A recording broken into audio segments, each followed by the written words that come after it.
अस्सलामु अलैकुम वरहमतुल्लाहि वबरकातुहू। इन्नल हम्दुलिल्लाह नहमदुहु व नस्तईनुहु व नस्तगफिरुहु व नऊज़ु बिल्लाहि मिन शुरूरि अनफुसिना व मिन सय्यिआति अमालिना। मन यहदिहिल्लाहु फला मुदिल्ल लहु व मन युद्लिल फला हादिय लहु व अशहदु अन ला इलाहा इल्लल्लाहु वहदहु ला शरीका लहु व अशहदु अन्ना मुहम्मदन अब्दुहु व रसूलुहु सल्लल्लाहु तआला अलैहि व अला आलिहि व सहबिहि व सल्लम तस्लीमन कसीरा। अम्मा बाद फ़क़द क़ाल इमाम अल-बुख़ारी रहमहुल्लाहु तआला बाबु तरतील फ़िल क़िराअह व क़ौलिही तआला वरत्तिलिल क़ुरआन तरतीला व क़ौलिही तआला क़ुरआनन फ़रक़नाहु लितक़रअहु अलन्नासि अला मुक्स व मा युकरहु अन युहज़्ज़ा कहज़्ज़ि शि'r युफ़रक़ु युफ़स्सलु। क़ाल इब्न अब्बास रज़ियल्लाहु अन्हुमा फ़रक़नाहु फ़स्सलनाहु। सम्मानित भातृमंडলী, আল্লাহ রাব্বুল আলামিনের প্রশংসা এবং প্রিয় নবী সাল্লাল্লাহু আলাইহি সাল্লামের উপর সালাত ও সালামের পর আজ বুধবার 27শে শাবান 1446 হিজরি মোতাবেক 26শে ফেব্রুয়ারি 2025 আমাদের ধারাবাহিক আলোচনা সহিহ বুখারীর ফাজাইলে কোরআন পর্ব নম্বর 6। ইমাম বুখারীর এই কোরআনের ফজিলত পর্বের অধ্যায় নম্বর হচ্ছে 28। সেখান থেকে আজকে আমরা শুরু করব। তাতে বলছেন ইমাম বুখারী রাহিমাহুল্লাহু তাআলা বাবু তারতিল ফিল কিরাআহ। এই অধ্যায় হচ্ছে কোরআনে কারীমের তেলাওয়াত ধীরে ধীরে সুস্পষ্টভাবে করা। কোরআনে কারীম ধীরে ধীরে সুস্পষ্টভাবে তেলাওয়াত করা বা পাঠ করা। তারতিল মানে ধীরে ধীরে, তাড়াহুড়া করে নয়, ধীর স্থিরতার সাথে, আর যেন শব্দগুলি উচ্চারণগুলি সুস্পষ্ট হয়, একটি আর একটির ওপর চড়ে যাচ্ছে, চেপে যাচ্ছে, আর কোনো কথা স্পষ্ট হচ্ছে না যে আল্লাহ কি বলছেন, এভাবে পাঠ করা জায়েজ না। যেটা আমাদের দেশীয় হানাফি সমাজের তারাবির তেলাওয়াত। বিনা বাড়াবাড়িতে বলা হচ্ছে যে সে নিজেও জাহেল, হাফেজ, বুঝে না, আর হ করে করছে, আর পিছনে যারা থাকে একটা শব্দ শুদ্ধ মানে ক্লিয়ার উচ্চারণ হচ্ছে না, যে জিম বললেন না দাল বললেন না হা বললেন না খা বললেন, শব্দটা কি উচ্চারণ হলো, তো এই শব্দের অর্থ কি বোঝার সময় নেই, বা বুঝতে শব্দটি যখন বুঝতে পারলেন না, সুস্পষ্ট হল না, তাহলে অর্থ কি বুঝবেন? আলেম আমি অর্থ বুঝবেন না কি পড়ছে। শুধু এতটুকু হয়তো আইডিয়া করা যাবে যে হয়তো এই সূরাটি পড়ছে, ওই আয়াতগুলি পড়ছে, কিচ্ছু বোঝা যায় না।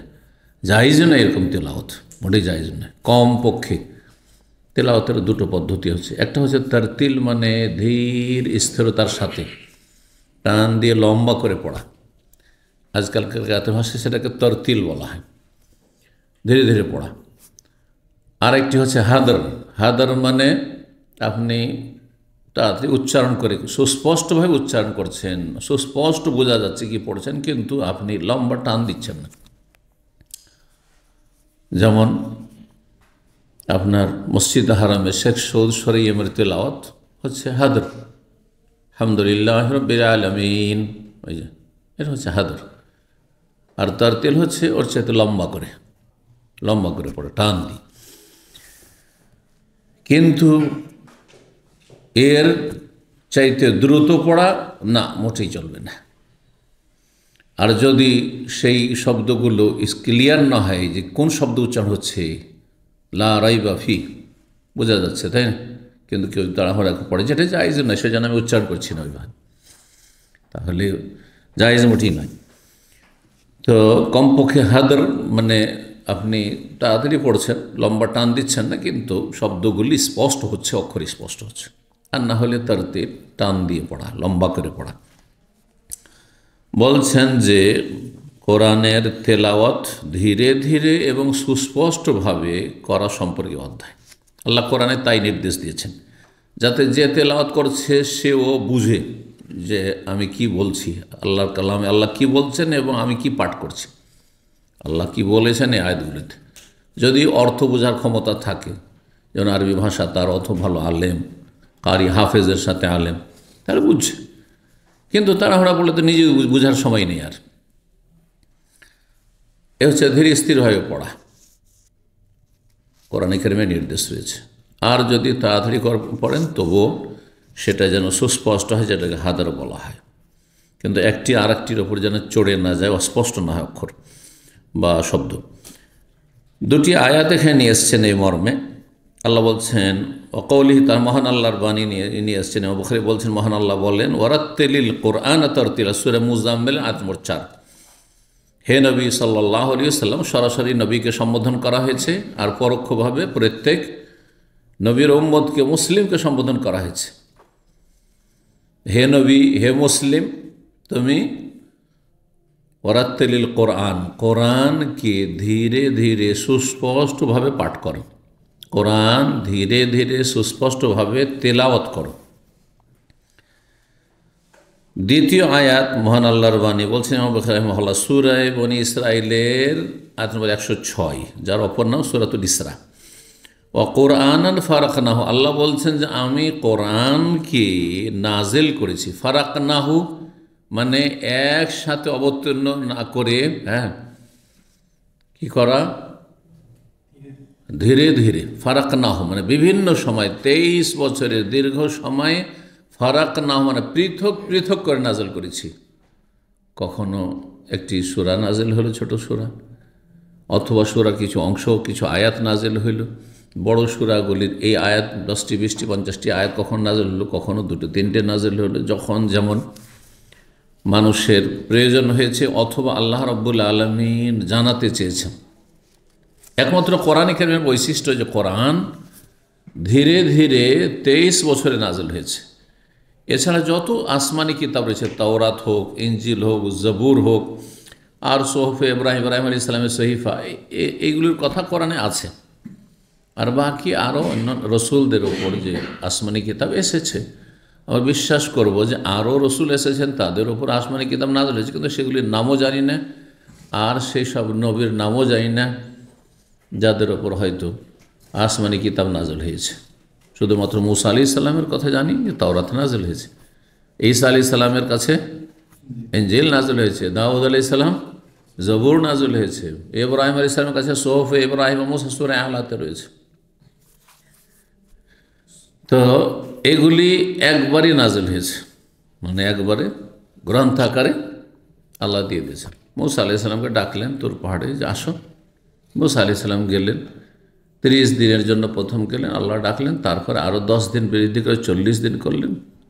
40 দিন মূসা আলাইহিস সালাম সেখানে সিয়াম পালন করে রোজা রাখলেন, আর আল্লাহ রাব্বুল তাওরাত, একবারে তাওরাত গ্রন্থ ধরিয়ে দিলেন। একবারে যদি আপনাকে গোটা বছরের, একজন মাদ্রাসা বা স্কুলের ছাত্র একবারে গোটা বছরের কোর্স যদি ধরে দেয় যে এই 1 বছরে এই সিলেবাস তুমি যাও, এইটা তোমার হোমওয়ার্ক থাকলো, তো পড়াটা বেশি ভালো হবে নাকি যদি প্রত্যেক দিন এক একটা করে চ্যাপ্টার দিয়ে দিয়ে গোটা বছরে পুরো কোর্সটা, সিলেবাসটা শেষ করা হইল? কোনটা পড়া ভালো হবে? প্রত্যেক দিন কিছু কিছু হোমওয়ার্ক দেওয়া হচ্ছে, 2 পেজ 3 পেজ করে দেওয়া হচ্ছে, এক একটা করে চ্যাপ্টার দেওয়া হচ্ছে, এইভাবে, যেটা নিয়ম লেখাপড়া, ঠিক না? এটা করতে পারে কোনো শিক্ষা প্রতিষ্ঠান, স্কুল, কলেজ, ইউনিভার্সিটি, মাদ্রাসা, যে এই যে ধরিয়ে দিলাম, হ্যাঁ তোমার তফসিরের সাবজেক্ট, যে 10 পারা তফসির গোটা বছর ঠিকা থাকলো, 1 বছর থাকলো, আর তুমি 10 পারা তফসির থাকলো, কত মুশকিল হয়ে যাবে। কিন্তু ডেইলি কিছু না কিছু তফসির, তাই না? তো আল্লাহ রাব্বুল আলামিন কোরআনে কারীমকে এমনভাবে নাজিল করে যাতে করে কোরআনে কারীমের সংরক্ষণ করা, কোরআনে কারীমের আয়ত্ত করা, কোরআনে কারীমকে বুঝা, কোরআনে কারীমের মাসলাগুলিকে জেনে নেওয়া সহজ হয়। অল্প অল্প করে জানছেন, ডেইলি কিছু কিছু করে শিখছেন, এখানে কী হচ্ছে, স্টক হচ্ছে, জমা হচ্ছে। কিন্তু একসাথে অনেক কিছু জানলে সব ভুলে যাবেন, সব ভুলে যাবেন। এই জন্য যারা সারা রাত ব্যাপী জলসা মাহফিল শুনে, তারা কিছুই বলতে পারে না যে কী শুনেছে। কারণ শুরু করেছে, হ্যাঁ, বিকেলবেলা জলসা মাহফিল শুরু হয়েছে, আর রাত্রে 2টা 3টাতে শেষ হয়েছে।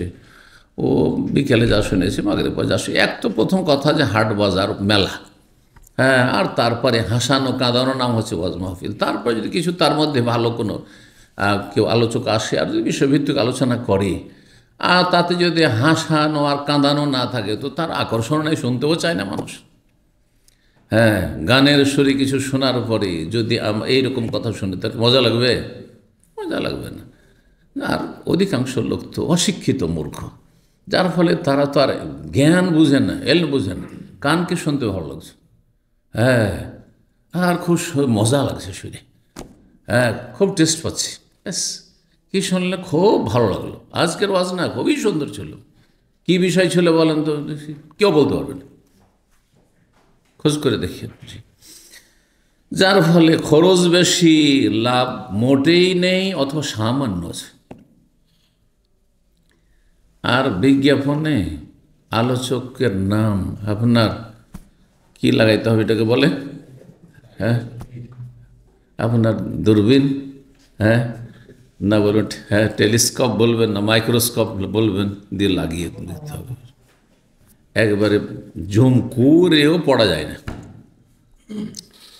কিছু কিছু বিজ্ঞাপন আজকাল আছে 50 জন আলোচক, 50 জন, আর বাকি যে প্রধান অতিথি আর বিশিষ্ট অতিথি আর কত রকমের জানা কিছু শেখাতে, ভাষাগুলো শেখা হচ্ছে সবাইকে খুশি করার উদ্দেশ্য। এমন একজন শুধু প্রধান করে রেখে দিলে বাকিগুলো অসন্তুষ্ট হয়ে যায়, আপনি হচ্ছেন প্রধান, তা আপনি হচ্ছেন বিশিষ্ট, হ্যাঁ, আপনি হচ্ছেন আর কিছু, আউযুবিল্লাহ, আল্লাহ হেফাজত করি। সত্যি এগুলো না করে মসজিদ একজন ভালো আলেম রাখেন, শিক্ষক রাখেন, তার কাছে আপনি গ্রামবাসী শিখেন, যে টাকাটা মাহফিলে খরচ গোটা বছরের বেতন চলে আসবে এবং ভালো বেতন দিয়ে তার কাছ থেকে এলেম শিখতে পারবেন। আল্লাহ বুঝার তৌফিক দান করে জাতিকে। জাতির নেতৃত্ব রয়েছে অবুঝদের হাতে, খুব খারাপ ভাষা বললাম না, মানহানিকর, অবুঝদের হাতে, যারা বুঝে না, পয়সা আছে, যা ইচ্ছা তাই করছে, নেতৃত্ব ক্ষমতা আছে, দাপট আছে, মাতাব্বরি আছে, যা ইচ্ছা তাই করছে। তাদের যদি দিন সম্পর্কে জ্ঞান থাকতো, দিন জানার আগ্রহ থাকতো, দিন পালন করার উদ্দেশ্য থাকতো, তাহলে এসব করতো না। জি, তো আল্লাহ বলছেন কোরআনান, মানে আমি কোরআনকে নাজেল করেছি, ফারাক নাহু, সেইটা কিভাবে ভেঙে ভেঙে বিভক্ত করে, পৃথক পৃথকভাবে, একবারে নয়। প্রথম নাজেল হইল সূরা ইকরা বিসমি রাব্বিকাল্লাযী খালাক, 5টি আয়াত। তারপরে দ্বিতীয় পর্বে নাজেল হলো ইয়া আইয়ুহা সূরাতুল মুদ্দাসসিরের কিছু আয়াত, এইভাবে নাজেল হইল। জি, সর্বশেষ শেষ দিকে এসে মদিনায় বড় বড় যে সূরাগুলি রয়েছে আর যেগুলি যেগুলি লম্বা আয়াত রয়েছে সেগুলি নাজেল হইল। কেন এভাবে নাজেল করেছে পৃথক পৃথকভাবে 23 বছরের সময়কালে? লিতাকরাহু আলান নাসি আলা মুকসিন, যাতে করে আপনি মানুষকে কোরআন পাঠ করে শোনাতে পারেন, শোনান, আলা মুকসিন, থেমে থেমে, আস্তে ধীরে। আসলে আজকে 10টি আয়াত এসছে, এই 10টি আয়াত আজকে এসছে, শিখো, শোনো, এর তফসির শুনে নাও আর মুখস্থ করে নাও। আগামীকালকে আবার 5টি এসছে, 10টি এসছে, এভাবে ডেইলি কিছু না কিছু কোর্স, আসমানি সিলেবাস। ওয়ানাজ্জালনাহু তানজিলা, এবং আমি ধীরে ধীরে নাজেল করেছি। তানজিল মানে আস্তে ধীরে, একবারে নয়। কোরআনের বৈশিষ্ট্য হচ্ছে তানজিল মানে প্রথম আসমান থেকে নবী সাল্লাল্লাহু আলাইহি ওয়াসাল্লাম পর্যন্ত 23 বছরে ধীরে ধীরে নাজেল করা, এই বৈশিষ্ট্য কোরআন রয়েছে। আর লহে মাহফুজ 7 আসমানের ওপর থেকে প্রথম আকাশে, ইন্না আনজালনাহু ফি লাইলাতিন, একবারে গোটা কোরআন 30 পারা 114টি সূরা নাজেল করে দিয়েছেন আল্লাহর বলে প্রথম আকাশে। তাহলে কোরআনের বৈশিষ্ট্য এনজালো মানে একবারে নাজেল করা হয়েছে 7 আকাশ থেকে প্রথম আকাশ পর্যন্ত, আর প্রথম আকাশ থেকে নিয়ে দীর্ঘ 23 বছরের তানজিল মানে ধীরে ধীরে নাজেল, দুটোই বৈশিষ্ট্য। পক্ষান্তরে তাওরাত সম্পর্কে, ইনজিল সম্পর্কে আল্লাহ নাজ্জালা বলেননি, ধীরে ধীরে নাজেল কথা বলেননি। ইন্না আনজালনা তাওরাতা ফিহি হুদান ওয়া নূর, ফিহা হুদান ওয়া নূর, নিশ্চয় আমি তাওরাত নাজেল করেছি একবারই, ইনজাল। যে ছিল দুটো আয়াত। তারপরে বলছে ওমা ইউকরাহু আন ইউহাজ্জাক আহাযিস শের, আর মাকরুহ, ঘৃণিত, অপছন্দনীয়, নিন্দনীয় যে কোরআনকে দ্রুত গতিতে পাঠ করা হবে, কবিতার দ্রুত গতির মতো। যেমন কবিতা পাঠ করা হয়, পড়ে চলে যাচ্ছে, হ্যাঁ, কবিতা শুনিয়েই চলে যাচ্ছেন, পড়ে চলে যাচ্ছে, ওইভাবে পড়বেন না, কবিতার মতো করে নয়। তারপরে কোরআনে কারীমের সূরা দুখানে রয়েছে ফিহা ইউফরাকু কুল্লু আমরিন হাকিম। ইউফরাকু মানে কি? ইউফরাকু মানে ইউফাসসালু, চূড়ান্ত ফয়সালা করা হয়। কোন রাতে? যেই রাতে কোরআন নাজল হয়েছে। কোরআন কোন রাতে নাজল হয়েছে? কদর রাতের, ইন্না আনজালনা ফি লাইলাতিল কাদরে, সূরা কদরে। আচ্ছা, সূরা কদরের রাতটি কি শাবান মাসে 15 শাবান নাকি রমজানে? আর এক আয়াত আল্লাহ কিল্লের শাহর রমাদান আল্লাযী উনজিলা ফীহি, রমজান মাসে কোরআন নাযিল করা হয়েছে। তাহলে রমজানের আয়াত আর কদরের রাতের আয়াত আর এই লাইলাতুল মুবারাকা সূরা দুখানের তিনটি সমষ্টি থেকে কি বোঝা যায়? তিনটি আয়াতের ব্যাখ্যা থেকে যে কোরআন বরকতপূর্ণ রাতে নাযিল হয়েছে, সেই রাতটি হচ্ছে কদরের রাত, আর কদরের রাত হচ্ছে রমজানের শেষ দশকের বেজোড় কোনো একটি রাতে। এবার বোঝা গেছে? কিন্তু এই আয়াত সূরা দুখানের পড়ে হতভাগা এই জৌনপুরি, বিদাতি মোল্লা পীর, সে বলছে যে কোরআনে সূরা দুখান রয়েছে ইন্না ফি লাইলাতিন মুবারাকা, বরকতের রাত মানে শবে বরাতে নাযিল হয়েছে। কেউ বিশ্বাস করবে? একটা মূর্খ লোক। কিন্তু কিছু অন্ধভক্ত আছে, অন্ধভক্তি মানুষকে জাহান্নামে নিয়ে যায়। আপনার চোখ থেকেও, বিবেক থেকেও যদি সামনে গর্ত আছে আর গর্তে আপনার বাবা না দেখে আছাড় খেয়ে পড়ছে, অথবা সামনে সাপ বসে আছে আর সাপের উপর পা দিয়ে দেয়, আপনিও পা দেবেন নাকি? তাহলে আপনার মূর্খ এই বেদাতি পীর জাতিকে গোমরাহ করবে, আর চোখ নেই। আর বাকি আয়াতগুলো মিলিয়ে দেখবেন না যে লাইলাতুল মুবারাকা বরকতের রাত, এখানে বলা হয়েছে কোরআন নাযিল হয়েছে, সে একটি রাতের কথা বলা হয়েছে, তাই না? মানে নাযিল হওয়া শুরু হয়েছে, সেটি বরকতের রাত, সেটি কদরের রাত, সেটি রমজানে। এই তিনটি আয়াতের ব্যাখ্যা। তাহলে কি করে একজন বলতে পারে যে এটি শবে বরাত? এই রাতে ফিহা, এই রাতে ইউফরাকু মানে চূড়ান্ত ফয়সালা করে, ইউফাসসালা আল্লাহর পক্ষ থেকে বিস্তারিত তকদির জানিয়ে দেওয়া হয় কাকে? 1 বছরের জন্য যে দায়িত্বশীল ফেরেশতা রয়েছে, যেটাকে ভাগ্য রজনী বলছেন। তাহলে ভাগ্য রজনী কোন রাত? শবে বরাত না শবে কদর?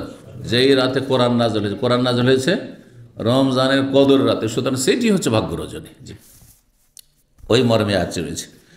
ইবনে আব্বাস রাদিয়াল্লাহু তাআলা আনহু বলছেন যে এখানে রয়েছে ফারাকনাহু আর ইউফরাকু, একই ধাতু থেকে, একই শব্দ থেকে। বলছেন ফারাকনাহু মানে ফাসসালনাহু মানে বিশদভাবে আমি কোরআন কি করেছি? বয়ান করে দিয়েছি। কোরআন আল্লাহ নাযিল করেছেন এবং আল্লাহ রাব্বুল নবী সাল্লাল্লাহু আলাইহি সাল্লামের কাছে সেগুলি স্পষ্ট করেছেন, বুঝিয়ে দিয়েছেন যে এটার ব্যাখ্যা এই, এটার ব্যাখ্যা এই। মাতৃভাষা হইলেও কোনো কোনো জায়গায় হয়তো বোঝার প্রয়োজন রয়েছে, আল্লাহ তাও করে দিয়েছেন। ফাসসালনাহু বা সুস্পষ্ট করে দিয়েছি। কি করেছি? সুস্পষ্ট। কোরআন সুস্পষ্টভাবে আল্লাহ নাযিল করেছেন এবং সুস্পষ্ট পড়তে বলেছেন, তেলাওয়াত করতে বলেছেন, আর তার অর্থগুলি, ব্যাখ্যা, তফসিরগুলি সুস্পষ্ট করে দিয়েছেন। এই ফাসসালনাহু 5043 নম্বর আয়াত, 5043 নম্বর হাদিস। বলছেন আব্দুল্লাহ বিন মাসউদ রাদিয়াল্লাহু তাআলা আনহু, তিনি বলেন গাদাওনা আলা আব্দুল্লাহ ফাকালা রাজুলুন, বলছেন যে আমরা গেলাম আব্দুল্লাহর কাছে। আবু ওয়াইল বর্ণনা করেছেন তার ছাত্র আব্দুল্লাহ বিন মাসউদ থেকে, আর তারপর গাদাওনা আমরা গেলাম মানে আবু ওয়াইল, তাহলে তাবেই বলছেন যে আমরা গেলাম আমাদের ওস্তাদ আব্দুল্লাহ বিন মাসউদ প্রখ্যাত সাহাবীর কাছে। ফাকালা রাজুলুন, তখন এক ব্যক্তি বলে উঠল কারাতুল মুফাসসালা আল বারিহা, গত রাতে, বারিহা মানে গত রাত, গত রাতে আমি পুরো মুফাসসাল পড়ে ফেলেছি। মুফাসসাল হচ্ছে সূরা হুজুরাত থেকে শুরু করে শেষ পর্যন্ত মোটামুটি 5 পারার মতো, 5 পারা আমি পড়ে ফেলেছি। আজকাল যারা তেলাওয়াত করে নিয়মিত 5 পারা এত বেশি নেই, কিন্তু 5 পারা পড়লে ওইভাবে বুঝবে না যেইভাবে 1 পারা 2 পারা 3 পারা পড়লে। আস্তে ধীরে পড়ছেন, বুঝছেন, পড়ছেন, বুঝছেন, থামছেন একটু, আল্লাহ কি বলছেন, এতে বেশি আপনার উপকার আছে। কারণ আপনার অন্তর তার একটা সুন্দর সুপ্রভাব পড়বে। আর তারা করে পড়ে নেই, জবান পড়েছে কিন্তু অন্তর চিন্তা করে না, অন্তর তার গভীরে ঢুকে না। তো আজকে মুফাসসাল গত রাতে আমি পুরোটাই পড়ে ফেলেছি। ফাঁকা আল্লাহ আব্দুল্লাহ মাসউদ বলেন হাজদান কাহাজি শের, তুমি এত দ্রুত গতিতে পাঠ করেছো কবিতা পাঠের মতো। কবিতা পাঠ যেমন কবিরা যারা কবিতা আর আবৃত্তি করে তারা যেমন দ্রুত বেগে পাঠ করে, ওই রকমই তুমি দ্রুত গতিতে কোরআন পাঠ করেছো। 5 পারা পড়ে নিলে তুমি রাতে, মানে তাহাজ্জুদে রাতে পড়ে ফেলেছো। সাধারণত সাহাবায়ে কেরাম তাহাজ্জুদের মধ্যে পড়তেন, আর এমনিও পড়তে পারেন, অসুবিধা নেই। তবে তাহাজ্জুদের তেলাওয়াত, সালাতের ভিতরে কেউ যদি তেলাওয়াত করে আর একজন এমনি তেলাওয়াত করে, কার ফজিলত বেশি? যেই ব্যক্তি সালাত অবস্থায় তেলাওয়াত করে তার ফজিলত বেশি। নবী সাল্লাল্লাহু আলাইহি ওয়াসাল্লাম রাতে দীর্ঘ তাহাজ্জুদ পড়তেন এবং তাহাজ্জুদে তেলাওয়াত করতেন বেশি। ইন্না কাদ সামি'নাল কিরাতা, তারপরে বলছে ইন্না কাদ সামি'নাল ওয়া ইন্নিল আহফাজুল কোরআন, আমি তেলাওয়াত শুনেছি, মানে নবী সাল্লাল্লাহু আলাইহি ওয়াসাল্লামকে তেলাওয়াত করার পদ্ধতি শুনেছি, কেমনভাবে তেলাওয়াত করতে হয়, আর করেছেন তিনি। ওয়া ইন্নিল আহফাজুল কোরআন আল্লাতী কানা ইয়াকরাউ বিহা বিহিন্না নবী সাল্লাল্লাহু আলাইহি ওয়াসাল্লাম সামানিয়া আশারাতা সূরাতাম মিনাল মুফাসসাল ওয়া সূরাতাইন মিন আলে হামিম। বলছেন আমি মুখস্থ রেখেছি ওই সমস্ত সদৃশ্য সূরা যেগুলি নবী সাল্লাল্লাহু আলাইহি ওয়াসাল্লাম একসাথে মিলিয়ে মিলিয়ে পাঠ করতেন। ইয়াকরাউ বিহিন্না এখানে রয়েছে যে সেগুলি পাঠ করতেন, অন্যদি ইয়াকরানু বিহা মানে সেগুলিকে মিলিয়ে মিলিয়ে একসাথে দুটো সূরা মিলিয়ে পড়তেন। যেমন সূরা আলা আর সূরা গাশিয়া, সূরা ওয়াশ-শামসি ওয়া দুহাহা আর সূরা ওয়াল লাইলি ইযা ইয়াগশা, এগুলি হচ্ছে এই ওয়াস-সামাই যাতিল, সূরা বুরুজ আর সূরা তারিক, এগুলি হচ্ছে সদৃশ্য আয়াত। আম্মা ইয়াতাসার সূরা নাবা এবং সূরা নাজিয়াত সদৃশ্য আয়াত, একটি আরেকটির সাথে কি রয়েছে? সদৃশ্য রয়েছে। এইরকম আয়াত সূরাগুলি পাঠ করেছি। কতটি? 18টি সূরা মুফাসসাল থেকে, মানে শেষ দিক থেকে, অসূরাতে, আর দুটো সূরা পাঠ করেছি মিন আলে হামিম, হামিম দিয়ে যে সূরাগুলি শুরু হয়েছে সেগুলি থেকে, হামিম দিয়ে শুরু হয়েছে, যেমন সূরা দুখান, সূরা জাসিয়া, এভাবে। তার মানে আব্দুল্লাহ মাসউদ তাহলে একটু আপত্তি করলেন যে এত বেশি পরিমাণ না পড়ে একটু ধীর গতিতে ধীরে ধীরে পড়ো, বুঝে পড়ো, এটা বেশি ভালো। 5040 নম্বর হাদিস, সাঈদ ইবনে জুবাইর রাহিমাহুল্লাহ, প্রখ্যাত তাবী, তিনি আব্দুল্লাহ বিন আব্বাস রাদিয়াল্লাহু তাআলা আনহু হতে বর্ণনা করছেন ফি কওলিহি তাআলা, মহান আল্লাহর বাণীর তাফসীর সম্পর্কে। আল্লাহ রাব্বুল আলামিন ইরশাদ করেন সূরা কিয়ামার আয়াত নম্বর 16 এবং 17-তে, লা উকসিমু বিয়াউমিল কিয়ামাহ, এই সূরায় আল্লাহ বলছেন লা তুহাররিক বিহি লিসানাকা লিতাআজালা বিহি, নবী সাল্লাল্লাহু সম্বোধন করে বলছেন যে হে নবী, তোমার জিহ্বাকে তুমি নাড়া দিও না, নাড়া দিও না দ্রুত গতিতে, লা তুহাররিক বিহি লিতাআজালা বিহি, দ্রুত গতিতে, জলদি করার জন্য। নবী সাল্লাল্লাহু আলাইহি ওয়াসাল্লাম করতেন কি, যখন জিবরাইল আলাইহিস সালাম কোনো সূরা একটি নিয়ে আসতেন অথবা বেশ কিছু আয়াত নাযিল হয়েছে, যেমনই জিবরাইল শোনাইতে লাগতেন, শোনাচ্ছেন এখন, তার পিছনে পিছনে সাথে সাথে পড়তে শুরু করে দিতেন, এই ভয়ে যে কি জানি যদি একসাথে অনেকগুলি তিনি পড়ে দেন আর পরে যদি ছুটে যায় কিছু, আমার ঘাটতি থেকে যায়, সেই জন্য যেমনই পড়তে লাগতেন জিবরাইল আলাইহিস সালাম, তেমনই পেছনে পেছনে তিনিও দ্রুত গতিতে তার অনুসরণ করে জিহ্বা নাড়িয়ে পড়তে লাগতেন। আল্লাহ বলছেন তুমি তাড়াহুড়া করিও না। কেন কেন তাড়াহুড়া করবে? এই জন্য যে কোনো জায়গায় কোনো শব্দ ছুটে যায়, কোনো একটি আয়াত ছুটে যায়, কোনখানে ভুল থেকে যায়, না না না, ইন্না আলাইনা জামাহু ওয়া কুরআন, আমি আল্লাহ বলছি হে নবী তোমাকে যে আমার দায়িত্ব হচ্ছে এই কোরআনকে একত্রিত করা, কোরআন এবং পড়িয়ে দেওয়া, পাঠ করিয়ে দেওয়া, কেমনভাবে তেলাওয়াত করতে হবে তাও, কোরআন মানে কেরাত হোক, পড়িয়ে দেওয়া সহি শুদ্ধ করে, শুধু তাই না, সুম্মা ইন্না আলাইনা বায়ানা, এমনকি বিশদভাবে তার ব্যাখ্যা বিশ্লেষণ তফসির করে দাও, এটিও আমার দায়িত্ব, বুঝিয়ে দাও। কোনো আয়াত পড়লে আর বুঝলে না, অস্পষ্ট থেকে গেল, কি এটার কি অর্থ হইতে পারে, এমনটাও থাকবে না, যে আমার দায়িত্ব, আল্লাহ বলছে, সুতরাং তোমার কি চিন্তা।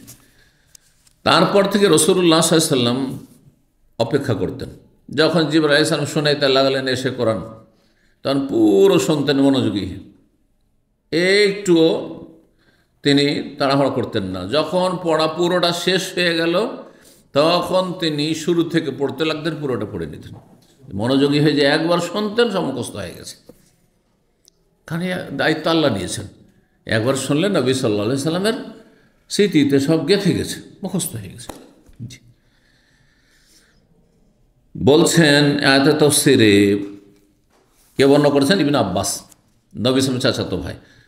কানা রসুল ইযা নাযালা আলাইহি জিবরিল বিল ওয়াহী, রাসূলুল্লাহ সাল্লাল্লাহু আলাইহি ওয়াসাল্লাম অবস্থা এমন হতো যে যখন জিবরাইল আলাইহিস সালাম ওহী নিয়ে অবতরণ করতেন, ওয়া কানা মিম্মা ইউহাররিক বিহি লিসানাহু ওয়া শাফাতাইহি ফায়াশতাদ্দু আলাইহি, তখন রাসূলুল্লাহ সাল্লাল্লাহু আলাইহি ওয়াসাল্লাম তার জিহ্বা এবং দুই ঠোঁট দ্রুত গতিতে নাড়া দিতে লাগতেন, নাড়াচাড়া করতে লাগতেন, ফেলাতে শুরু করতেন।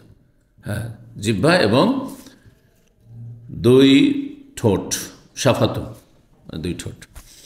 ফায়াশতাদ্দু আলাইহি, তখন তার যেন সেটি সংরক্ষণ করতে কঠিন হইত। কারণ একজন পড়ছে আর তার সাথে সাথে যদি পড়তে লাগেন তো একটু গোলমাল হয়ে যাবে। হ্যাঁ, কিন্তু আপনি ধীরে স্থিরভাবে শুনে নেন, শুনে নেওয়ার পরে যদি স্মৃতিশক্তি আপনার প্রখর মজবুত থাকে তাহলে ওইভাবে পড়ে দিতে পারবেন। কিন্তু আপনি একটা শব্দ শুনেছেন আবার সাথে সাথে পড়ছেন, তারপরে শব্দ উনি পড়েই যাচ্ছেন আর আপনি বলবেন, তাহলে বেশি সমস্যা, বেশি কঠিন হবে। তাই বলছেন ফায়াশতাদ্দু আলাইহি, তার জন্য কঠিন হয়ে পড়তো, কষ্টকর হইত। ওয়াকানা ইউরাফু মিনহু, আর এইটি যারা আশেপাশে থাকতো তারা উপলব্ধি করতে পারতো যে নবী সাল্লাল্লাহু আলাইহি ওয়াসাল্লামের কষ্ট হচ্ছে। সাহাবারা যারা আশেপাশে থাকতো তারা তো জিবরাইলকে দেখতে পেতেন না, সাধারণত খুব কম সময়ে মানুষের রূপে আসতেন, অদৃশ্য হয়ে আসতেন। কিন্তু তার অবস্থাটা দেখে যে ওহী নাযিল হচ্ছে, তো ওহী নাযিল হওয়ার সময় একটা কষ্ট হইতো। যখন কোনো রূপ না ধারণ করে অদৃশ্য হয়ে আসতেন জিবরাইল আলাইহিস সালাম, তখন বেশি কষ্ট হইতো। এবং নবী সাল্লাল্লাহু আলাইহি ওয়াসাল্লাম যেহেতু তার সাথে আবার তাড়াহুড়া করছেন, তখন আরও কষ্ট হইতো। আর এটি উপলব্ধি করা যেত, ওয়াকানা ইউরাফু মিনহু, নবী সাল্লাল্লাহু আলাইহি ওয়াসাল্লামের যে অবস্থা হচ্ছে এটি উপলব্ধি করা যেত। ফানজালাল্লাহুল আয়া আল্লাতী ফি লা উকসিমু বিয়াউমিল কিয়ামা, সেই আয়াত আল্লাহ নাযিল করে যেটি সূরা কিয়ামতে রয়েছে, লা উকসিমু বিয়াউমিল কিয়ামা দিয়ে শুরু হয়েছে এই সূরা। লা তুহাররিক বিহি লিসানাকা লিতা'জালা বিহি ইন্না আলাইনা জামআহু ওয়া কুরআনা, যে আয়াতের তরজমা তাফসীর করলাম যে হে নবী, তোমার জিহ্বাকে তুমি দ্রুত গতিতে নাড়াচাড়া করিও না, লিতা'জালা বিহি, তাড়াহুড়া করার উদ্দেশ্যে, কারণ ইন্না আলাইনা জামআ, আমার দায়িত্ব হচ্ছে সেটি একত্রিত করে সংরক্ষণ করা, ওয়া কুরআনা, এবং পড়িয়ে দেওয়া। তারপরে ফাইন্না আলাইনা আন নাজমাহু ফি সাদরিকা ওয়া কুরআনা, তাফসীর করে ইমাম বুখারী বলছেন যে আল্লাহ বলছেন যে আমার দায়িত্ব হচ্ছে যে আমি কোরআনকে সংরক্ষণ করব, ফি সাদরিকা, তোমার সিনাই, তোমার বক্ষে, মুখস্থ করিয়ে দেবো, ওয়া কুরআন, এবং পড়িয়ে দেওয়া। সুম্মা ইন্না আলাইনা বায়ানা, অতঃপর আমার দায়িত্ব হচ্ছে তা বিশদভাবে বর্ণনা করে দেওয়া, ব্যাখ্যা করে দেওয়া। ফাইদা আনজালনাহু ফাসতামি, যখন আমি নাজেল করব আমার জিবরাইল ফেরেশতার মাধ্যমে, ফাসতামে, তখন তুমি মনোযোগী হয়ে শোনো, তোমার কাছে শোনা, পুরোটা শোনো। সুম্মা ইন্না আলাইনা বায়ানা, ইন্না আলাইনা আন নুবায়্যিনাহু বিলিসানিক, আমার দায়িত্ব হচ্ছে যে কোরআন আমি বিশদভাবে বর্ণনা করে দেব তোমার মাধ্যমে অন্যদের জন্য, উম্মতের জন্য, সাহাবায়ে কেরামদের জন্য। তোমার কাছে যখন নাজিল হয়ে গেল আর তোমার সিনাতে সংরক্ষণ করে নিলে, আর তারপরে তখন সাহাবায়ে কেরামদের তুমি তা বিশদভাবে বর্ণনা করবে। কাল বর্ণনাকারী বলছেন ওয়াকানা ইযা আতাহু জিবরিল আতরাকা, তারপর থেকে যখন জিবরাইল আলাইহিস সালাম ওহী নিয়ে আসতেন তখন রাসূলুল্লাহ সাল্লাল্লাহু আলাইহি ওয়াসাল্লাম মাথাটাকে নিচু করে চুপ হয়ে যেতেন। আতরাকা মাথা ঝুঁকিয়ে চুপ থাকা। যদি কেউ মনোযোগী হয়ে চুপ থাকে তাহলে এমন নয় যে আপনি মনোযোগে শুনছেন আর এরকম করছেন, কারণ এরকম করলে তো এদিক ওদিক লোকজন যাচ্ছে ওই দিকে অন্য মনস্ক হয়ে যাবেন। কিন্তু আপনি যদি এইভাবে যান, যারা মনোযোগী হয়ে শোনে সাধারণত কি, ঠিক না, তো আতরাকা, মাথা ঝুঁকিয়ে দিয়ে চুপ থাকতেন রাসূলুল্লাহ সাল্লাল্লাহু আলাইহি ওয়াসাল্লাম, চুপ হয়ে শুনতেন। ফাইদা যাহাবা কারাহু কামা ওয়াদাহুল্লাহ, সুবহানাল্লাহ, যখন জিবরাইল চলে যেতেন তখন নবী সাল্লাল্লাহু আলাইহি ওয়াসাল্লাম তা পাঠ করতেন, তেলাওয়াত করতেন, কামা ওয়াদাহ, যেমন আল্লাহ তার সাথে ওয়াদা প্রতিশ্রুতি করেছেন যে আমার দায়িত্ব হচ্ছে সংরক্ষণ করা, আমার দায়িত্ব হচ্ছে তোমাকে পড়িয়ে দাও, আমার দায়িত্ব হচ্ছে তা বিশদভাবে বর্ণনা করে দাও। এবার হুবহুভাবে পড়ে দিতেন। 29 নম্বর অধ্যায় বলছে বাব মাদ্দিল কেরাতি, অধ্যায় হচ্ছে মদ সহকারে পাঠ করা। এটা মদ হচ্ছে মদ, এটি কেরাতের একটি পরিভাষা। এই অর্থ দিয়ে এই অর্থ কেউ কেউ এই অনুবাদ করতে করেছেন, ওইভাবে আমি বললাম মদ সহকারে পাঠ করে, কিন্তু মদেরও তো একটা অর্থ আছে। মদ তো আরবি শব্দ। বাবু মদ্দিল কেরাম, মাদ্দা ইয়ামুদ্দ মানে কি, মাদ্দা ইয়ামুদ্দ মানে টান দেওয়া, লম্বা করে পড়া, দীর্ঘায়িত করে পড়া। যেমন প্রত্যেকটি আয়াতের শেষে বা যেই জায়গাগুলিতে টান দেওয়ার সুযোগ আছে টান দেবে, সব জায়গায় টান দিলে চলবে না। আলহামদকে হামদ যদি করেন তো হবে হারাম, এখানে টানার কোনো সুযোগ নেই। কিন্তু লিল্লাহি আল্লাহকে যত টান দেবে, আল্লাহ টান দেন, লিল্লাহ টান দেন, লম্বা টান দেওয়ার সুযোগ আছে এখানে। আরবি উচ্চারণ অলঙ্কার আছে, তার নিয়ম নীতিমালা আছে। হ্যাঁ, যেমন প্রত্যেক ভাষার নিয়ম নীতিমালা আছে। রব্বিল আলামিন, রব্বিতে টান দেওয়া যাবে না, কিন্তু আলামিন, আর রহমানির রহিম, মালিক ইয়াউমিদ্দিন, এই যে টান দিয়ে পড়তেন এবং এক এক আয়াতিকে থামতেন, প্রত্যেকটি আয়াতের শেষে থামতেন। আয়াতান আয়াতান, একটি আয়াতের সাথে আর একটি আয়াত মিলিয়ে কখনো রাসূল পড়তেন না। এই জন্য এটি সুন্নত নয়। অর্থ যদি পরিবর্তন না হয়, ভুল না বুঝে হ্যাঁ শূন্যওয়ালা, তাহলে এক আয়াতকে আর এক আয়াতের সাথে মিলিয়ে পাঠ করা জায়েজ, কিন্তু উত্তম হচ্ছে প্রত্যেক আয়াতে থামা, স্টপ করা। তো কেরাতকে তাহলে কি করা? মাদ্দুল কেরা মানে কেরাত, হ্যাঁ লম্বা টান দিয়ে পড়া। বাংলা মদ মানে হচ্ছে টান দিয়ে পড়া। এই জন্য যে মদগুলি রয়েছে, মদের কায়দা কানুন কেউ পড়েছেন?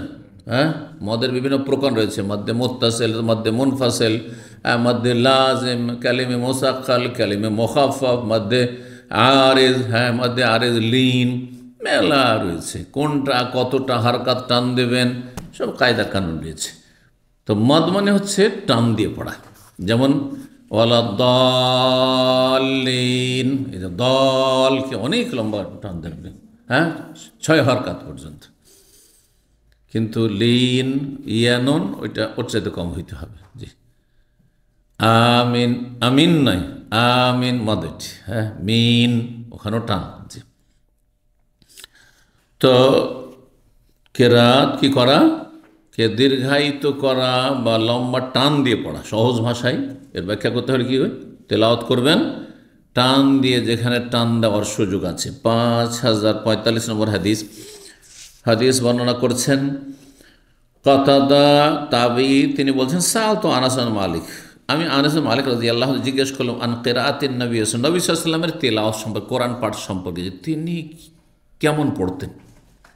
আজকাল আমাদের কৌতূহল জানার, আজকাল তো মেলা কারি মেলা রকম করে পড়ছে, মক্কার তেলাওয়াত একরকম, মদিনার তেলাওয়াত একরকম, যদিও কাছাকাছি, কিন্তু মিশরের তেলাওয়াত এক আলাদা, মিশরি তেলাওয়াত, বাংলাদেশি তেলাওয়াত, হ্যাঁ আপনার ইন্দোনেশিয়া মালয়েশিয়ার তেলাওয়াত খানিকটা আপনার মিশরি তরিকার। তো নবী সাল্লাল্লাহু আলাইহি ওয়াসাল্লাম কি সবগুলি পড়েছেন সব রকম করে? না, নবী সাল্লাল্লাহু আলাইহি ওয়াসাল্লাম এত টান টন দিয়ে যেমন মিশরীয় পদ্ধতি তেলাওয়াতে সেভাবে পড়েননি। নবী সাল্লাল্লাহু আলাইহি ওয়াসাল্লাম তেলাওয়াতের পদ্ধতিটি, যেহেতু তিনি এই আরব দেশের জাজিরার উপদ্বীপের মক্কা মদিনার মানুষ ছিলেন, সুতরাং যেইভাবে পরম্পরা চলে আসছে এখানকার তেলাওয়াত তার কাছাকাছি ছিল, বা এই তেলাওয়াতগুলি নবী সাল্লাল্লাহু আলাইহি ওয়াসাল্লামের কাছাকাছি তেলাওয়াত। কিন্তু বলা যাবে না যে এই কারিগুলো যে আছে বা হ্যাঁ মক্কা মদিনা ইমাম সাহেবরা আছেন, অমুক ইমামের তেলাওয়াত নবী সাল্লাল্লাহু আলাইহি ওয়াসাল্লামের কাছাকাছি, এটা নিশ্চিত বলতে পারবেন না।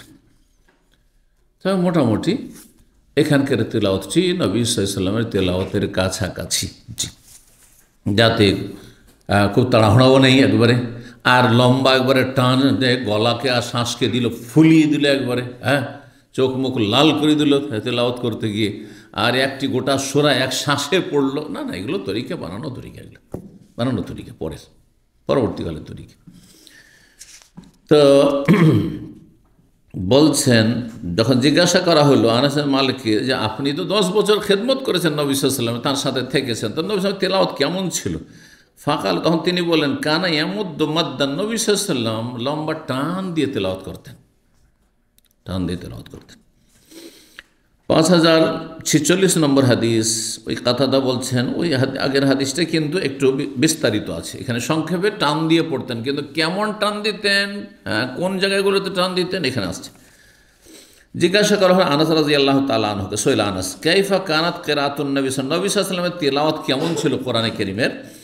ফাকালা, তিনি বলেন কানাত মাদ্দান, হ্যাঁ টান দিয়ে তেলাওয়াত হতো, একটু লম্বা টানে তেলাওয়াত করতেন। সুম্মা কারা, তারপরে তার নিয়ম নীতিমালাটা পড়ে শোনালেন, কি বিসমিল্লাহির রহমানির রহিম, এই রহমান রাহিম টান দি থামতেন ওখানে আবার। তারপরে বলছেন ইয়ামুদ্দ বিসমিল্লাহ, এই আল্লাহ টান দিতেন, একটু আগে ওই জন্য বললাম ইয়ামুদ্দ টান দিতেন কিসে?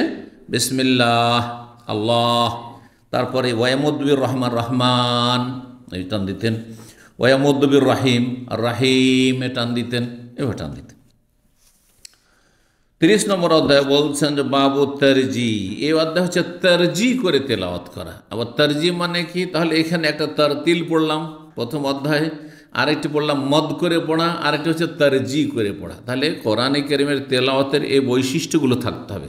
আপনার তেলাওয়াত যেন তারতিলের সাথে মানে সুস্পষ্ট আর ধীরে ধীরে হয়।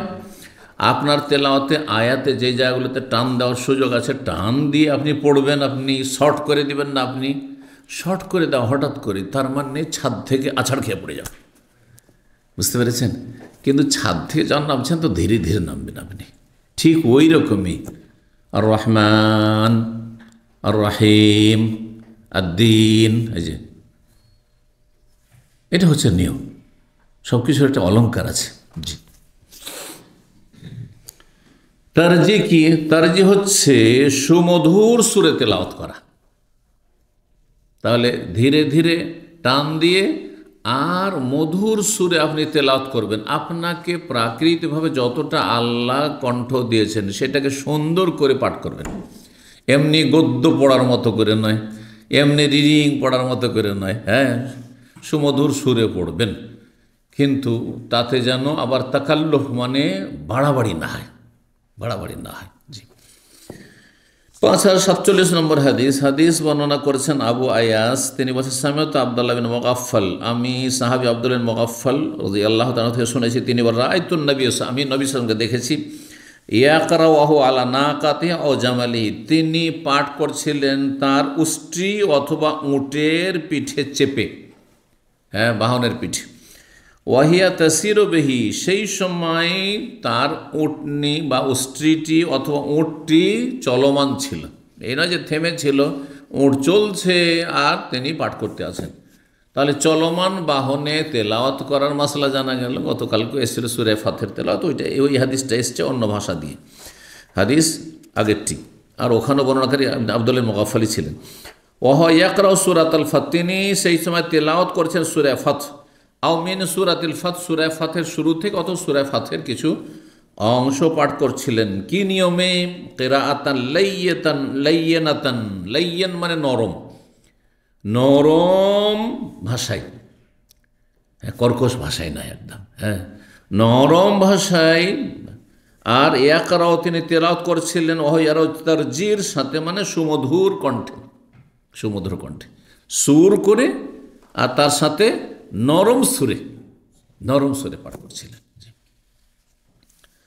31 নম্বর অধ্যায় বলছে বাবু হুসনি সওতে বিল কিরাআতি লিল কোরআন, কোরআনে কারীমের তেলাওয়াত সুমধুর কণ্ঠে করা, সুমধুর কণ্ঠে বা মধুর সুরে কোরআনে কারীমের তেলাওয়াত করা, এটি হচ্ছে মুস্তাহাব, এটি হচ্ছে সুন্নাত, এটি হচ্ছে ভালো। 5048 নম্বর হাদিস। হাদিস বর্ণনা করেছেন আবু মুসা রাদিয়াল্লাহু তাআলা আনহু আশআরী, আন্নান নবী সাল্লাল্লাহু আলাইহি ওয়াসাল্লাম, আবু মুসা আশআরী রাদিয়াল্লাহু তাআলা আনহুকে একবার বললেন, তার তেলাওয়াত শুনে খুশি হই। এক একজনকে আল্লাহ প্রাকৃতিকভাবে সৃষ্টিগতভাবে সুন্দর কণ্ঠ দিয়ে থাকেন, এটা মানুষের অর্জিত বস্তু নয়। যেমন এলেম শিখবো আর আমি বড় আলেম হব, এটা নিজে আপনি অর্জন করতে পারেন, যেমন মেহনত করবেন তেমন ফল পাবেন, তাই না? পড়াশোনা বন্ধ করে দেন, আপনি ওখানে স্টপ হয়ে যাবেন, আর ডেলি কিছু না কিছু পড়তে থাকেন, স্টপ করতে থাকেন, বাড়তে আছে বাড়তে আছে। তো কিছু কিছু আল্লাহর নিয়ামত আছে, আল্লাহর দান আছে, যেগুলি অর্জিত মানে অর্জন করা যায়, মানুষ সেগুলো হাসিল করতে উপার্জন করতে পারে নিজের, যে আল্লাহ শক্তি দিয়েছেন, মেধা শক্তি, সেটা দিয়ে, যে কোনো শক্তি হোক না কেন। আর কিছু কিছু এই বিষয় আছে প্রাকৃতিক, সেটা আপনি আপনার কোনো চেষ্টার সেখানে কোনো দখল নেই, চেষ্টার কোনো ভূমিকা নেই সেখানে। যেমন আপনি কেমন সুন্দর হবেন, কিছু এতে উন্নতি করার ক্ষমতা আছে? আমি একটু কালো রে ভাই, তো আমি একটু ফর্সা হয়ে যাব, আর কালো ভালো লাগেন, কারণ আমার বংশ সবাই সাদা, একাই কালো আর ভালো লাগে না। হ্যাঁ, আমি খাটো হয়ে গেছি, একটু লম্বা হয়ে যাবে, আমি চেষ্টা করে, পারবেন? হ্যাঁ, পারবেন না। আপনি খুব মোটা হয়ে গেছেন, আমি পাতলা হয়ে যাব। হ্যাঁ, যদিও সেখানে কিছুটা সুযোগ আছে, কিন্তু আল্লাহ সৃষ্টিগত আপনাকে দুবলা পাতলা হ্যাংলা করেছে, আপনি মোটা হইতে পারেন? এই জন্য অনেকেই এত খায় তারপরে মোটা হয় না, আর ওকে না খেয়ে মোটা হয়ে চলে যাচ্ছে, মোটিয়ে চলে যাচ্ছে। সৃষ্টিগত বিষয়, আপনার শরীরের ক্যাপাসিটি নেই মোটা হওয়ার, শরীরে মোটা হওয়ার ক্যাপাসিটি নেই, যতই খান না কেন আপনি। জি, সুস্থতা আর অসুস্থতা, সামান্য কিছু চেষ্টা, রাস্তা খোলা আছে, কিন্তু চেষ্টা করে যে সুস্থ থাকবেন না, ডায়েট করেও অনেকেই হার্ট অ্যাটাক করছে। হ্যাঁ, তো ডায়েট করলে আমার হার্ট অ্যাটাক হবে না আর ব্রেন স্ট্রোক হবে না, এইসব কথা ফালতু কথা একবার। তবে হুজু হিজা রাখো, কোরআনের নীতিমালা, সতর্কতা অবলম্বন করো, সতর্ক থাকা। কিন্তু সতর্ক থাকলেই যে বেঁচে যাবো, না না না। কোনো একজন ডাক্তার এখানে দাম্মাম সেন্ট্রাল হসপিটালে ছিল, ইন্ডিয়ান ডাক্তার। তো যখন তখন বিমান দুর্ঘটনার কথা শুনতো সে, যে যেখানে সেখানে বিমান দুর্ঘটনা হচ্ছে, সে এত ভয় পেত। তার কলিগ এখানে ইসলামী সেন্টারে আসতো একসময়, 20-25 বছর আগের ঘটনা বলছে যে ওই যে দেশ থেকে চাকরি করতে এসছে, বছরে বছর টিকিট পেত, ছেলে মেয়েদেরকে পাঠাইতো, জীবনও ফ্লাইটে চাপতো না, ভয়ে যে চাপলে মরে যাব। বুঝতে পারছেন? না না, এ কিছুই না। সারা জীবন পাইলট, কত প্লেন চাইলো আর কত পৃথিবী ঘুরলো, হ্যাঁ, ফ্লাইট দুর্ঘটনা হয় না। আবার প্রথম জীবনে একদিন চেপেছে এমন ব্যক্তিও সেই দিনই ফ্লাইট দুর্ঘটনা হতে পারে। জি, মাহমা ইয়াকুন মিন হাজার লা ইউনজি মিন কাদার, আরবিতে একটি কথা আছে, প্রবাদ আছে, যতই সতর্ক থাকেন না কেন তকদির থেকে রক্ষা পাবেন না আপনি, তকদির থেকে রক্ষা পাবেন না আপনি। জি, তো আল্লাহ যেন আমাদের তকদিরকে ভালো করেন। বলছিলাম যে কিছু সৃষ্টিগত বিষয় রয়েছে, প্রাকৃতিক বিষয় রয়েছে, সেটাতে আপনি উন্নতি করতে পারেন না, যেভাবে আল্লাহ ওইভাবে থাকতে হবে। তো আবু মুসা আশআরী রাদিয়াল্লাহু তাআলা আনহুকে আল্লাহ রাব্বুল আলামিন খুব সুন্দর কণ্ঠ, সুমধুর কণ্ঠ দিয়েছিলেন। তিনি যখন কোরআন তেলাওয়াত করতেন, শুনতেই মজা লাগতো। তাই নবী সাল্লাল্লাহু আলাইহি ওয়াসাল্লাম একদিন খুশি হয়ে তাকে বলছে, ইয়া আবা মুসা, হে আবু মুসা, লাকাদ উতিতা মিজমারা মিন মাজামির আলে দাউদ, নিঃসন্দেহে তোমাকে দাউদ আলাইহিস সালামের পরিবারের সুমধুর কণ্ঠ দান করা হয়েছে।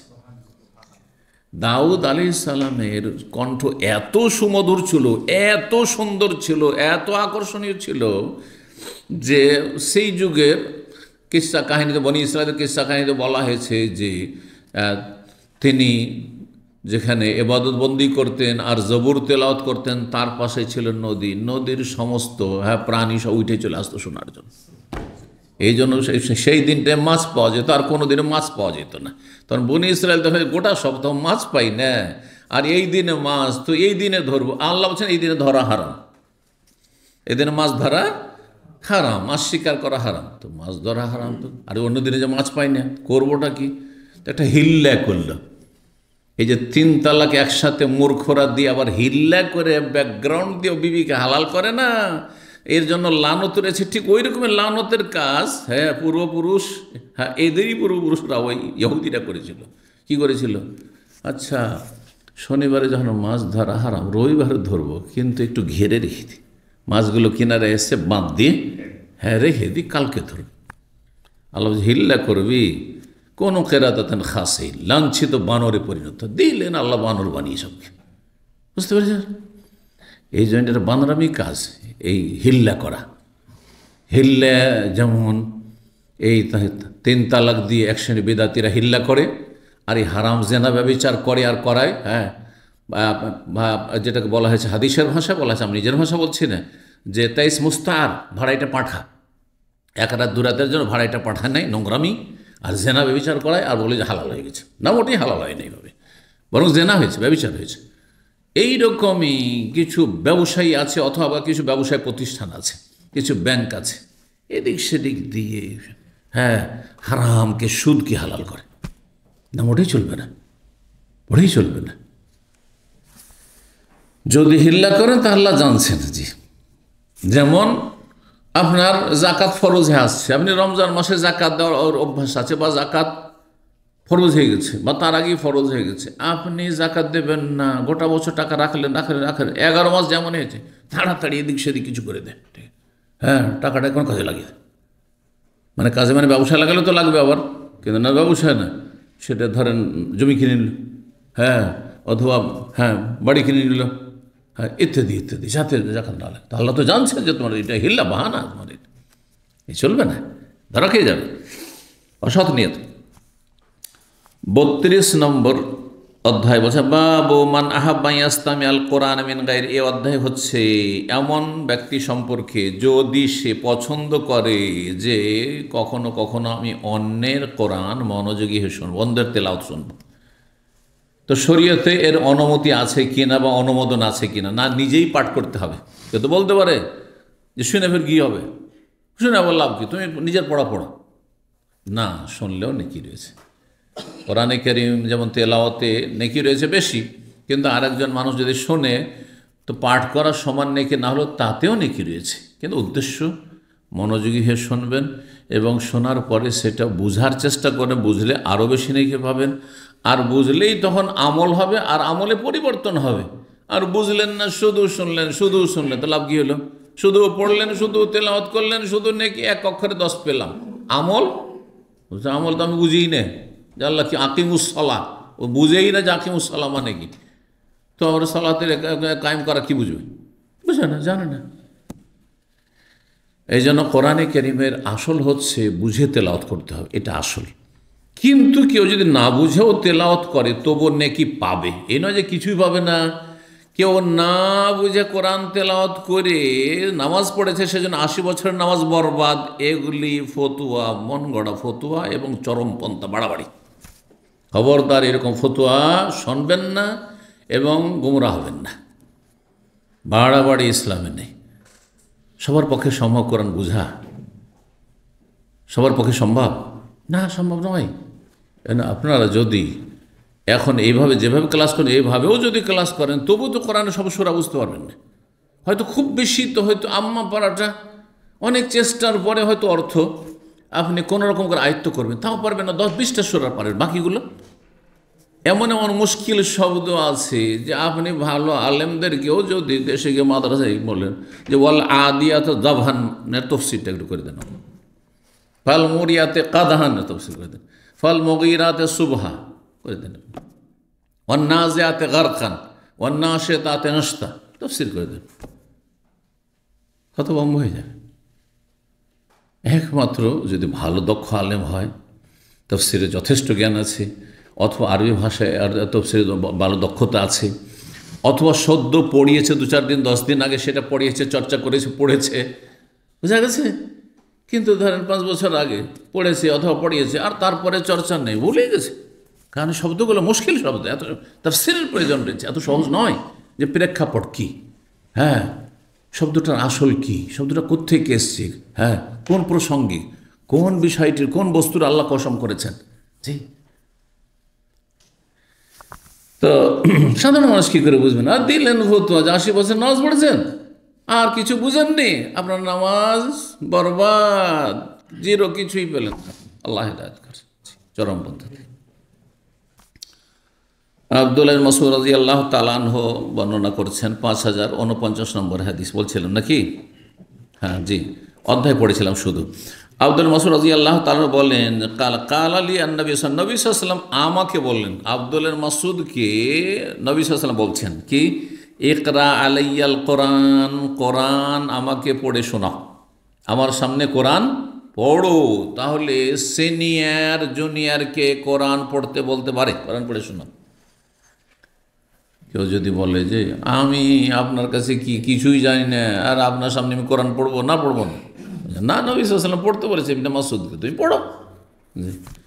আবার বড়কেও বলা যেতে পারে যে একটু কোরআন পড়েন, একটু কোরআন শুনবো আপনার কাছ থেকে, বা কোরআনের তাফসীর শুনবো, আমাকে কোরআন পড়ে শোনাও। কুলতু, আমি বললাম, আকরাউ আলাইকা ওয়া আলাইকা উনজিলা, আপনার সামনে কোরআন পড়ে শোনাও অথচ আপনার উপর নাজেল হয়েছে, আল্লাহ স্বয়ং জিবরিল মারফত আপনার কাছে নাজেল করেছেন, আপনার কাছে কোরআন এসেছে, তারপর আমরা শিখেছি, আর আপনাকে কোরআন পড়ে শোনাবো ইয়া রাসূলুল্লাহ, এটা কেমন হইল? কালা, তখন নবী সাল্লাল্লাহু আলাইহি ওয়াসাল্লাম বলেন, ইন্নী ওহিব্বুন আসমাহু মিন গায়রি, আমি পছন্দ করি যে অন্যের কাছ থেকেও মাঝে মাঝে কোরআন শুনি।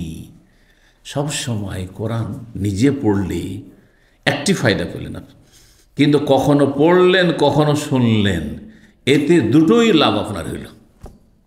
আমি নিজে পরীক্ষা করে দেখেছি, যেহেতু আমি নিয়মিত বক্তব্য করছি বা দর্শ দিচ্ছি, আলোচনা করছি, এতে যতটা আমার অন্তরে তাসির হয়, কখনো কখনো ভালো কোনো আলেম এসে আরবি ভাষায় হোক, আরবি ভাষায় বেশি আমি শুনলে কখনো সময় পেলে, অথবা অন্য ভাষাতে হোক, যদি শুনি কোনো কোনো কথার তাসির আমার অন্তর উপর তার চাইতে বেশি হয়। আমি নিজে বলে যতটা না হচ্ছে, তার চাইতে বেশি অন্যের কথা শুনে আমার অন্তর উপর তার প্রভাব পড়ে বেশি, অন্তর পরিবর্তন আসে। জি। আর আমার জীবনে অনেক সময় কোনো একটা ধরেন সমস্যা অথবা কোনো একটা সিদ্ধান্তের বিষয়ে, ধরেন আমি এটা করবো না এটা করবো, সুবহানাল্লাহ, গাড়িতে বসলে আমার কিন্তু রেডিও ইজাতুল কোরআন কারীম রিয়াজ, যেটা ইসলামিক চ্যানেল আছে রেডিওর, ওটা সবসময় চালু করা আছে, মানে গাড়িতে চাবিটা ঢুকালেই চালু হয়ে যাবে। তো এরকম বেশ কিছু সময় হয়েছে, যে বিষয়টি আমি চিন্তা করছিলাম, যে বিষয়টার কথা ভাবছিলাম যে কি করি, এটা করব কি করব না, আর ওই বিষয়ে আলোচনা হচ্ছে, সুবহানাল্লাহ, আমার ঈমান আরও মজবুত হয়ে গেল বিষয়টাতে। যেখানে আমি দ্বিধাদ্বন্দ্বে ছিলাম যে কোনটা কি করা যায়, এটা হয় অনেক সময়। জি। তো এই জন্য কখনো কখনো অন্যেরও শুনতে হয়, যতই যোগ্য আলেম হয়ে যান না কেন, আর যতই আমার আলোচনা বেশি থাক না কেন, অন্যের শোনাতে অন্য রকমের ফায়দা রয়েছে, যেটা আমি আমার আলোচনা থেকে সেই ফায়দাটা আমার নিজে আলোচনা করে নাও হইতে পারে। জি। এই জন্য দুটোই করতে হয়, রাসূল দুটোই করেছেন, নিজেও তেলাওয়াত করেছেন আর অন্যের তেলাওয়াত শুনেছেন, যে আমি পছন্দ করি অন্যের কাছ থেকে শোনা, সুতরাং তুমি শোনাও। জি। এখানে আব্দুল্লাহ বিন মাসউদের ফজিলত আমরা বুঝতে পারলাম যে তিনি কত শ্রেষ্ঠ সাহাবী এবং কত ভালো তিনি কোরআনের জ্ঞানী, যে তার তেলাওয়াত নবী সাল্লাল্লাহু আলাইহি ওয়াসাল্লাম শুনেছেন। সবার বক্তব্য শুনবো? আমি কি সবার বক্তব্য শুনবো? অবশ্যই শুনবো না, তাই না? আমি শুনলে শেখ সরিল ফৌজানের শুনবো, না হয় শেখ আব্দুল বাজের কথা শুনবো, নাসিরুদ্দিন আলবানীর কথা শুনবো, ধরেন ভালো ভালো আলেমের কথা শুনবো। তাহলে এটা কি প্রমাণ করে যে আমার কাছে তিনি যোগ্য, আর অযোগ্যের কথা কেন শুনতে যাব?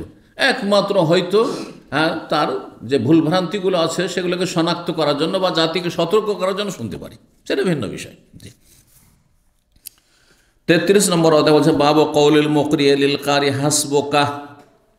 এই অধ্যায় হচ্ছে যে কোরআন তেলাওয়াতকারীকে কেউ যদি বলে যে পড়তে বলেছেন, ধরেন আমি আপনাকে বললাম যে পড়েন, ওস্তাদ বলছে ছাত্রকে যে পড়ো, শোনাও, তো এ হচ্ছে মুকরি, যিনি পড়তে বলেছেন, যিনি কোরআন তেলাওয়াতকারী, কারি মানে যিনি পাঠ করছেন, তাকে এই কথা বলা যে হাসবুকা, পড়তে পড়তে এক সময় গিয়ে থেমে যাও, হাসবুকা যথেষ্ট বলা যাবে কি না, এই মাসলা।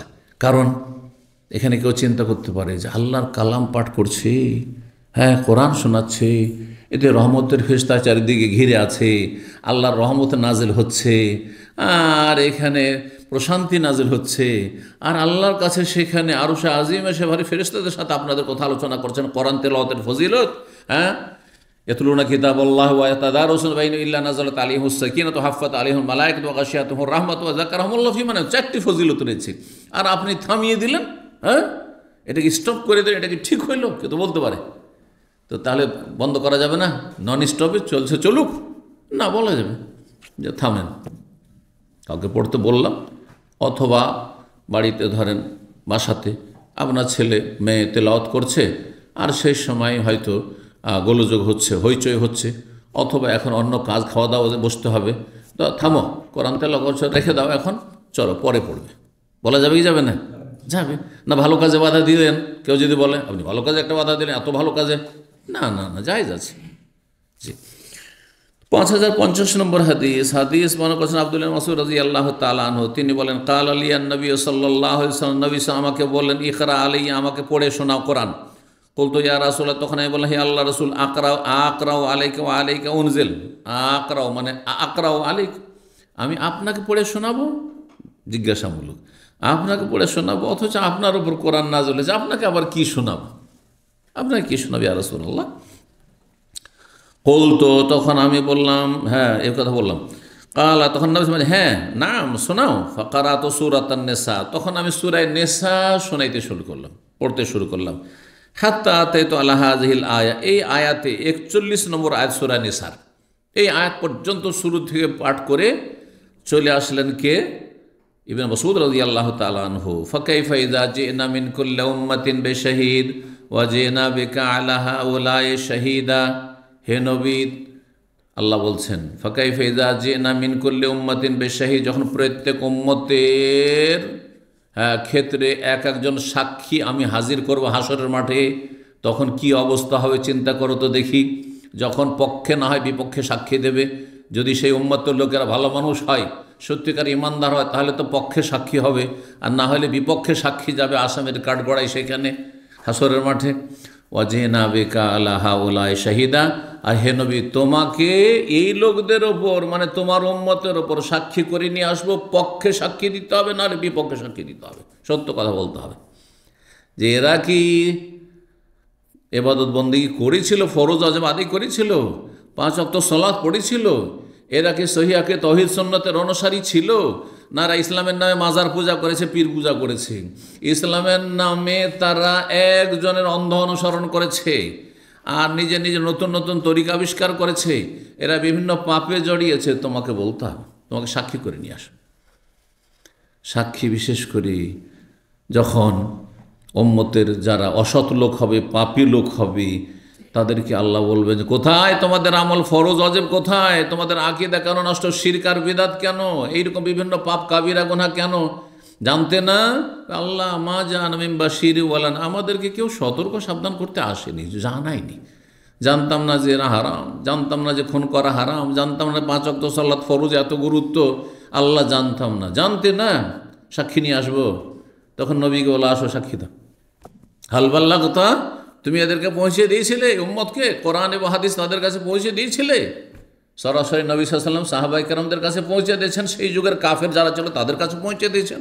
ওই কাফেররাও স্বীকার করবে যে আমাদের কাছে কেউ আসেনি। তখন আল্লাহ বলবেন যে দেখো আবু জাহল আবু লাহাব তোমার কাছে আসেনি, দেখো এই যে নবী তখন বলবেন যে আল্লাহ আমি হালবাল্লাহ তো আমি পৌঁছে দিয়েছি। সাক্ষীর সত্যায়ন এই উম্মতকে, জি আল গম্মাত ওয়াসালে তা কোন সোহাদা আলান নাস, এই উম্মত তখন সাক্ষী দেবে যে আল্লাহ আমাদের রসুল সাল্লাল্লাহু আলাইহি ওয়াসাল্লাম পৌঁছে দিয়েছেন। সাক্ষীর উপর সত্যায়ন। জি, তো যারা অসৎ হবে মুসলিম সমাজের পাপী, বিভিন্ন পাপে জড়িয়ে থাকবে, আসামের কাঠগড়ে হাসর মাঠে হাজির হবে, অথবা যারা কুফরি করবে, বলবে যে আমরা ইসলাম সম্পর্কে জানতাম না, আমরা সহি আকীদা জানতাম না, সেই জন্য মাজারে সিজদা করেছি, ওরসে গিয়েছি, মিলাদ করেছি, আল্লাহ জানতাম না, তখন নবী সাল্লাল্লাহু আলাইহি ওয়াসাল্লাম তাদের বিপক্ষে সাক্ষী দেবেন যে কুল্লু বিদাতিন জালালা, মানে প্রত্যেক বেদাত গুমরাহি, প্রত্যেক গুমরাহির পরিণাম জাহান্নাম, বেদাত করলে জাহান্নাম বলি নাই। জি, তো রাসূলুল্লাহ সাল্লাল্লাহু আলাইহি ওয়াসাল্লামের সামনে সূরা নিসা পড়তে লাগলেন, এই আয়াত পর্যন্ত পৌঁছে ফাকাইফা ইযা জিনা মিন কুল্লি উম্মাতিন বিশাহিদ ওয়া জিনা বিকা আলা হাউলাই শাহিদা। কালা, তখন নবী সাল্লাল্লাহু আলাইহি ওয়াসাল্লাম এই আয়াতের শেষে বললেন হাসবুকাল আন, এখন যথেষ্ট হয়েছে। হাসবুকা মানে তোমার জন্য যথেষ্ট, মানে এনাফ হয়েছে, যথেষ্ট হয়েছে, এখন তোমার জন্য যথেষ্ট হয়েছে, মানে থেমে যাও।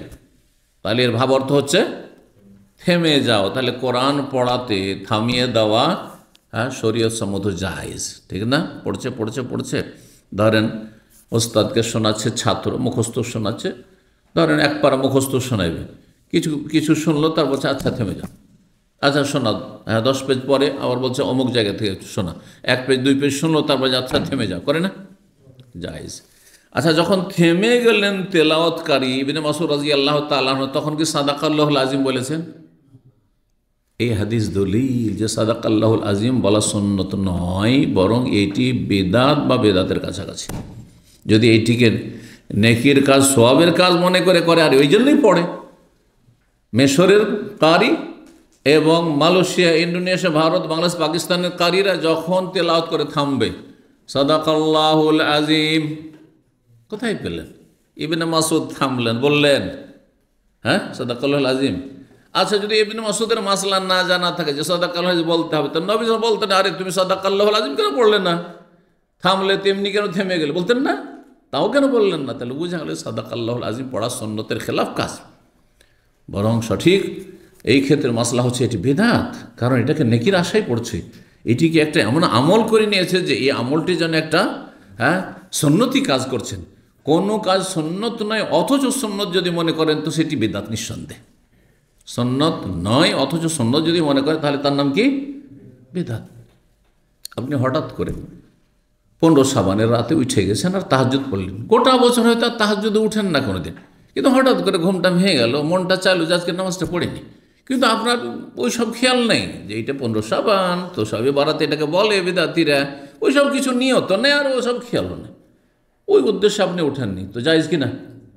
কিন্তু যখন আগে থেকে প্রস্তুত থাকবেন যে এই 15 শাবানের রাতটা হচ্ছে শবে বারাত, আর এটা খুব ফজিলতের রাত, ভাগ্য রজনী, আর এখানে রুজির বন্টন হয়, সুতরাং আজকে রাতে আমি তাহাজ্জুদ পড়ব, এই যে একটা সুন্নত নয় সেটাকে সুন্নত করে দিলেন, সেজন্য কি হয়ে গেল? বেদাত হল। তখন বেদাত হল, তখন বেদাত হল। তো হাসবুকাল্লান, যথেষ্ট তোমার জন্য, ফালতাফাত্তু ইলাইহি, তারপর রাসূলুল্লাহ আমি থেমে গিয়ে রাসূলুল্লাহ সাল্লাল্লাহু আলাইহি সাল্লামের মোবারক চেহারার দিকে তাকাইলাম। ফাইজা আইনাহু তাজরিফান, তখন দেখছি যে তার 2 চক্ষু থেকে অশ্রু ঝরছে। জি, কেঁদে ফেলেছেন রাসূলুল্লাহ।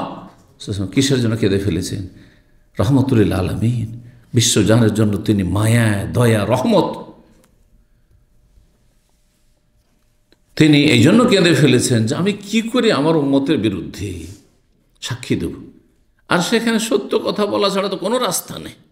হ্যাঁ, নবী সাল্লাল্লাহু আলাইহি সাল্লাম সবচেয়ে বেশি সত্যবাদী, আর সেখানে হাসর মাঠে যারা দুনিয়ার মহামিথ্যুক তারাও মিথ্যা কথা বলতে পারবে না। মিথ্যা কথা যদি মুখ দিয়ে বলে তো অঙ্গ প্রত্যঙ্গ আপনার বিরুদ্ধে কথা বলতে লাগবে। সেদিন যারা বেদিন, বেনামাজি, পাপিষ্ট, নাস্তিক, তার মিথ্যা কথা বলে আল্লাহ কিছু জানতাম না, আল্লাহ কিছু জানতাম না, তখন হাতে কথা বলতে লাগবে, যে জানতো মূর্খ, আপনার হাত আপনার বিরুদ্ধে বলবে আল্লাহ আমার এই হাত দিয়ে পাপ করিয়েছে, হাত দিয়ে হারাম কাজ করছে, হাত দিয়ে অমুক ব্যক্তি মেরেছে, আর পা তখন সাক্ষী দেয়, হ্যাঁ হ্যাঁ হ্যাঁ ঠিক বলছে, হাতে ঠিক বলছে। আলিয়ামান আখতেমু আলা আফওয়াহিহিম তুকাল্লিমুনা আইদিহিম, হাতে কথা বলবে। আল্লাহ সূরা ইয়াসিনে বলছেন, কয়েকটি আয়াত রয়েছে মর্মে, কয়েকটি সূরাতে, তার মানে এটি একটি আয়াত। ওয়া তাশহাদু, আর পায়ে সাক্ষী দেবে যে হ্যাঁ হ্যাঁ ঠিক ঠিক, জি, বিমা কানু ইয়াকসিবুন, কি করেছে পৃথিবীতে সব। জমি সাক্ষী দেবে যেই জায়গাতে পাপ করেছেন আপনি, যেমন যেই জায়গায় আপনি নামাজ পড়েছেন, ইবাদত করেছেন, রোজা রেখেছেন, আপনি যেই জায়গাতে আপনি সওয়াবের কাজ করেছেন, সেই জায়গাগুলো, যেই জায়গায় মানুষের উপকার দান সাথে, সেই জায়গাটি সাক্ষী দেবে যে ভালো কাজ করেছে। জি, তো আল্লাহর ভালো কাজ করা তৌফিক দান করেন। রাসূলুল্লাহ সাল্লাল্লাহু আলাইহি ওয়াসাল্লাম এই জন্য কেঁদে ফেলেছেন আমাদের মায়ায়। এক শ্রেণীর পাপিষ্ট লোকেরা, গুনাহগার, তারা আল্লাহর নাফরমানি করেছে, রসুলের নাফরমানি করেছে, হাসর মাঠে এরা পাপিষ্ট হয়ে হাজির হবে, জাহান্নাম তাদের নসিব আসবে, তাদের বিরুদ্ধে কি করে আমি সাক্ষী দেব? রাসূলুল্লাহ সাল্লাল্লাহু আলাইহি ওয়াসাল্লাম কেঁদে ফেলেছেন। 34 নম্বর অধ্যায় বলছেন, বাবুন, এই অধ্যায় হচ্ছে ফি কাম ইয়াকরাউল কোরআন, কোরআন কতদিনে পাঠ করবেন, মানে গোটা কোরআনটা কতদিনে খতম করবেন আপনি। জি, একদিনে খতম করা চলবে কি না, সেটার সময় কত হতে হবে, কত হলে বেশি ভালো? 7 দিনে হলে বেশি ভালো, 7 দিন বা তার বেশি, 7 দিন, 10 দিন, 15 দিন, মাসে 2 বার, মাসে 3 বার, 7 দিনে মানে মাসে 4 বার খতম করেন। কিন্তু তার চাইতে বেশি যদি করেন তো 3 দিনে খতম করেন, তাহলে এক দিনে 10 পারা করে। এর বেশি যদি করেন, হাদিসে রয়েছে, তাহলে সে কিছু বুঝলো না। 10 পারার বেশি কেউ যদি পড়ে, যতই ভালো আলেম হোক না কেন, একদিনে সারাদিনে 30 পারা যদি পড়ে, তাহলে তেমন কিছু বুঝলো না। তবে মাঝে মধ্যে করা যেতে পারে, ফজিলতের জায়গায় আর ফজিলতের সময়কালে। ধরেন আপনি মক্কায় আছেন, মদিনায় আছেন, আমি এই সময় ভালো মোবারক জায়গায় আছি, শুধু এখানে একদিন আমি কোরআনটা খতম করে যাব, জায়েজ হইতে পারে। কিন্তু আপনি স্বাভাবিক অবস্থায় আপনি 1 দিনে 2 দিনে কোরআন খতম করবেন, এটা অনুত্তম। সর্বনিম্ন 3 দিন। এইরকমই রমজান মাস, এই রমজান মাস তো আর পাবো না, আবার 11 মাস, তার মধ্যে আবার লাইলাতুল কাদার। সুতরাং আমি লাইলাতুল কাদারে আমি এক রাতে, এই যে 5টি রাত, এক রাতে আমি 10 পারা পড়বো, কোনো দোষের কথা নেই, কোনো দোষের কথা নেই। তো এখানে ইমাম বুখারী ভালো বলছেন কত দিনে কোরআন খতম করবে বা করা উচিত। কাউলিল্লাহ, তার মহান আল্লাহ বলছেন ফাকরাও মা তায়াসসারা মিনহু, অন্য আয়াতের ফাকরাও মা তায়াসসারা মিনাল কোরআন থেকে যা সহজ সাধ্য হয়, যা সহজ হয়, যতটা সহজ হয় আর যেই জায়গা থেকে সহজ হয়, যেই সময় সহজ হয় সেই সময় পড়ো, যেই সময় আর যেই যতটা পরিমাণ তো সহজ হয় পাঠ করো। সূরা মুজাম্মিল আয়াত নম্বর 20। 5051 নম্বর হাদিস বর্ণনা করেছেন ইমাম বুখারী ওস্তাদ আলী, আর তার ওস্তাদ হচ্ছেন সুফিয়ান বিন ওয়াইনা। তিনি বলছেন যে কাল আলী ইবনে শুবরমা আমাকে বললেন, নাজার তো কাম ইয়াকফির রাজুলা মিনাল কোরআনে, আমি চিন্তা করলাম যে একজন মানুষের প্রতিদিনে কতটা কোরআন পড়লে যথেষ্ট হবে। ফালাম আজাদ সূরাতান, মানে সর্বনিম্ন, এটা সর্বঊর্ধ্বে নয়, সর্বনিম্নটা বলছেন এখানে। বলছেন যে আমি চিন্তা করে দেখলাম যে একজন মানুষের জন্য সর্বনিম্ন কতটা কোরআন পড়লে যথেষ্ট হবে, যে আপনি অন্তত কিছুটা কোরআন পড়েছেন। এখন আপনাদের তো দিনের পর দিন চলে যাচ্ছে, হয়তো কোরআন পড়লেন না, একমাত্র নামাজের ভিতরে হয়তো কিছু হয়েই যাচ্ছে, তাই না? ফরজ নামাজে কিছু পড়ে নিলেন, সুন্নত নামাজে পড়ে নিলেন, কিন্তু তাছাড়া নামাজের বাইরে ধরেন সারাদিন কেন, আপনি সপ্তাহ চলে যাচ্ছে, মাস চলে যাচ্ছে, হয়তো কোরআনের সূরা বা তেলাওয়াত কিছুই নেই, হয়তো অনেকের বছর পার হয়ে চলে যাচ্ছে। তো বলছে আমি চিন্তা করে দেখলাম, নাজার তো মানে চোখ দিয়েও দেখা হয়, আর অন্তর্দৃষ্টি দিয়ে মানে চিন্তা করে দেখলাম যে কাম ইয়াকফির রাজুল, একজন মানুষের জন্য কতটা যথেষ্ট কোরআনের সর্বনিম্ন যা পড়লে অন্তত কোরআন কিছুটা পড়েছে দৈনিক। ফালাম আজাদ সূরাতান আকাল্লা মিন সালাসা, তিনি ইজতিহাদ করলেন যে সর্বনিম্ন যে ক্ষুদ্র সূরা আমি দেখছি কোরআনে, সেটা হচ্ছে কয় আয়াত বিশিষ্ট? 3 আয়াত বিশিষ্ট। হ্যাঁ, সূরায়ে ইখলাসে কয়টি আয়াত রয়েছে? আর সূরায়ে 3টি আয়াত কোথায় রয়েছে? ইন্না আতাইনা কাল কাউসার ফসল্লি লিরাব্বিকা ওয়ানহার ইন্না শানিয়াকা লাবতার। সূরা আসর, ওয়াল আসরে ইন্না ইনসানা লাফি খুসর ইল্লাল্লাযিনা আমানু ওয়া আমিলুস সলিহাতি ওয়া তাওয়াসাউ বিল হাক্কি ওয়া তাওয়াসাউ বিস সাবর। এটা একটা আয়াত, কিন্তু এ তো 3টি আয়াত। তো বলছেন যে সর্বনিম্ন যে সূরা আমি পেলাম 3 আয়াতের কমে কোনো সূরা নেই, মানে দুই আয়াতের কোনো সূরা নেই, 2 আয়াতের কোনো সূরা কোরআনে কারিমে নেই। তো কমপক্ষে একটি সূরা তো পড়বে, তো একটি সূরা পড়লে তো 3 আয়াত পড়তে হয়, না হয় 4 আয়াত পড়তে হয়। সূরা ইখলাস পড়লে 4 আয়াত পড়তে হয়। তো ফাকুল, তো তখন আমি বললাম, ফতোয়া দিচ্ছেন মানে ওস্তাদ শাগিরিদকে, ইবনে শুবরমা সুফিয়ান বিন ওয়াইনার ওস্তাদ, তিনি ছাত্রকে বলছেন লা ইয়ামবাগি লিআহাদিন আইয়াকরা আকাল্লা মিন সালাস আয়াত, কোনো মানুষের জন্য উচিত নয় যে 3 আয়াতের কম সে পাঠ করবে, দৈনন্দিন কমপক্ষে 3টি আয়াত তো পাঠ করবে, কারণ 3 আয়াতের কমে কোনো সূরা নেই, ছোট্ট একটি সূরা তো পাঠ করবে। কালা আলিউন, আলী বলছেন কান্দাসান সুফিয়ান, তারপরে সুফিয়ান বর্ণনা করেছেন তার ওস্তাদ মনসুর ইব্রাহিম আব্দুর রহমান আজিদ থেকে আখবরহু, তাকে জানিয়েছেন আলকামা তাবি, তিনি আবু মাসউদ থেকে বর্ণনা করেছেন, আরেক সাহাবা মাসউদ আনসারী, ওয়া লাকিতুহু ওয়া হুয়া ইয়াতুফু বিল বাইতি, তার সাথে আমি একবার সাক্ষাৎ করলাম বাইতুল্লাহর তওয়াফ অবস্থায়। ফাযাকারা কাওলান নবী, সেখানে নবী সাল্লাল্লাহু আলাইহি ওয়াসাল্লামের একটি বাণী বা উক্তি তিনি সেখানে উল্লেখ করলেন। তাতে কি রয়েছে? গতকালকে সে হাদিসটি এসেছিল, সেটা হচ্ছে মান কারা বিল আয়াতাইন মিন আখির সূরাতিল বাকারাত ফি লাইলাতিন কাফাতাহু, কেউ যদি কোনো রাতে সূরা বাকারার শেষ দুটি আয়াত পাঠ করে, তাহলে তার জন্য কি হবে? কাফাতাহু, যথেষ্ট হবে। তাহলে এখানে কয় আয়াতের কথা বলেছেন? 2টি আয়াতের কথা বলেছেন। তাহলে বোঝা গেল যখন 2টি আয়াত বলেছেন নবী সাল্লাল্লাহু আলাইহি ওয়াসাল্লাম, তাহলে 3 শর্ত না, যদি কেউ 2টি আয়াতও পড়েন না তো তার জন্য যথেষ্ট। তাহলে সর্বনিম্ন তাহলে 2 আয়াত বোঝা গেল।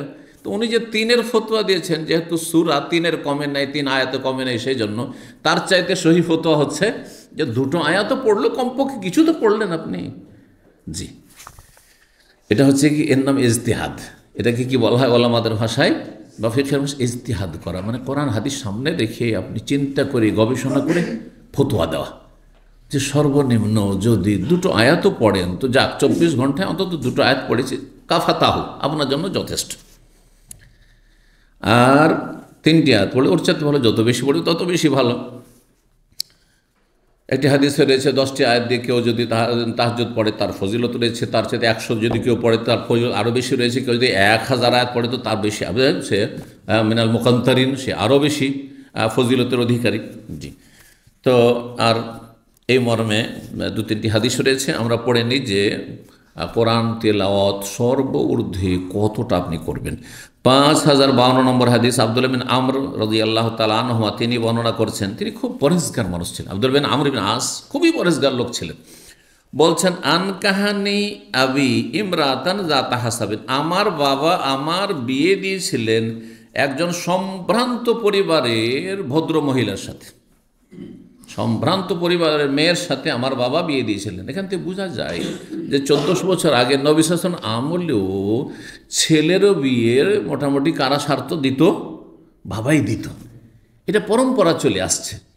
কারণ কিছু কিছু সমাজ এমন আছে যে কিছু লোক বা কিছু পরিবার তারা চিন্তা করে যে না, ছেলের বিয়ে কেন আমি দেবো, আমি মেয়ের বিয়ে দেবো। ছেলের বিয়ে ও নিজে স্বাবলম্বী হবে, নিজে ইনকাম করবে, তারপর সে বিয়ে করবে।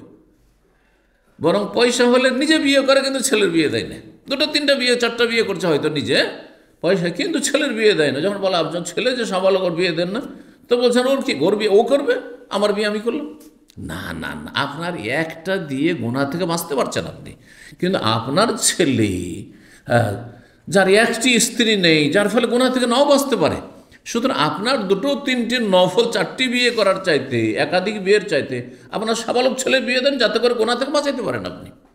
এরকমই আপনার ভাই, ছোট ভাই, আপনি 2-3টে বিয়ের স্বপ্ন দেখছেন, আর এই যে আপনার ছোট ভাই জেনা করে বেড়াচ্ছে, লম্পটি করছে, না কেন? আপনার জন্য একটা যথেষ্ট গুনাহ থেকে বাঁচার জন্য। কারণ মানুষের শারীরিক চাহিদা আছে, অনেক সময় না থাকলে গুনাহ হয়ে যেতে পারে, কিন্তু আপনার একটা স্ত্রী কমপক্ষে আছে।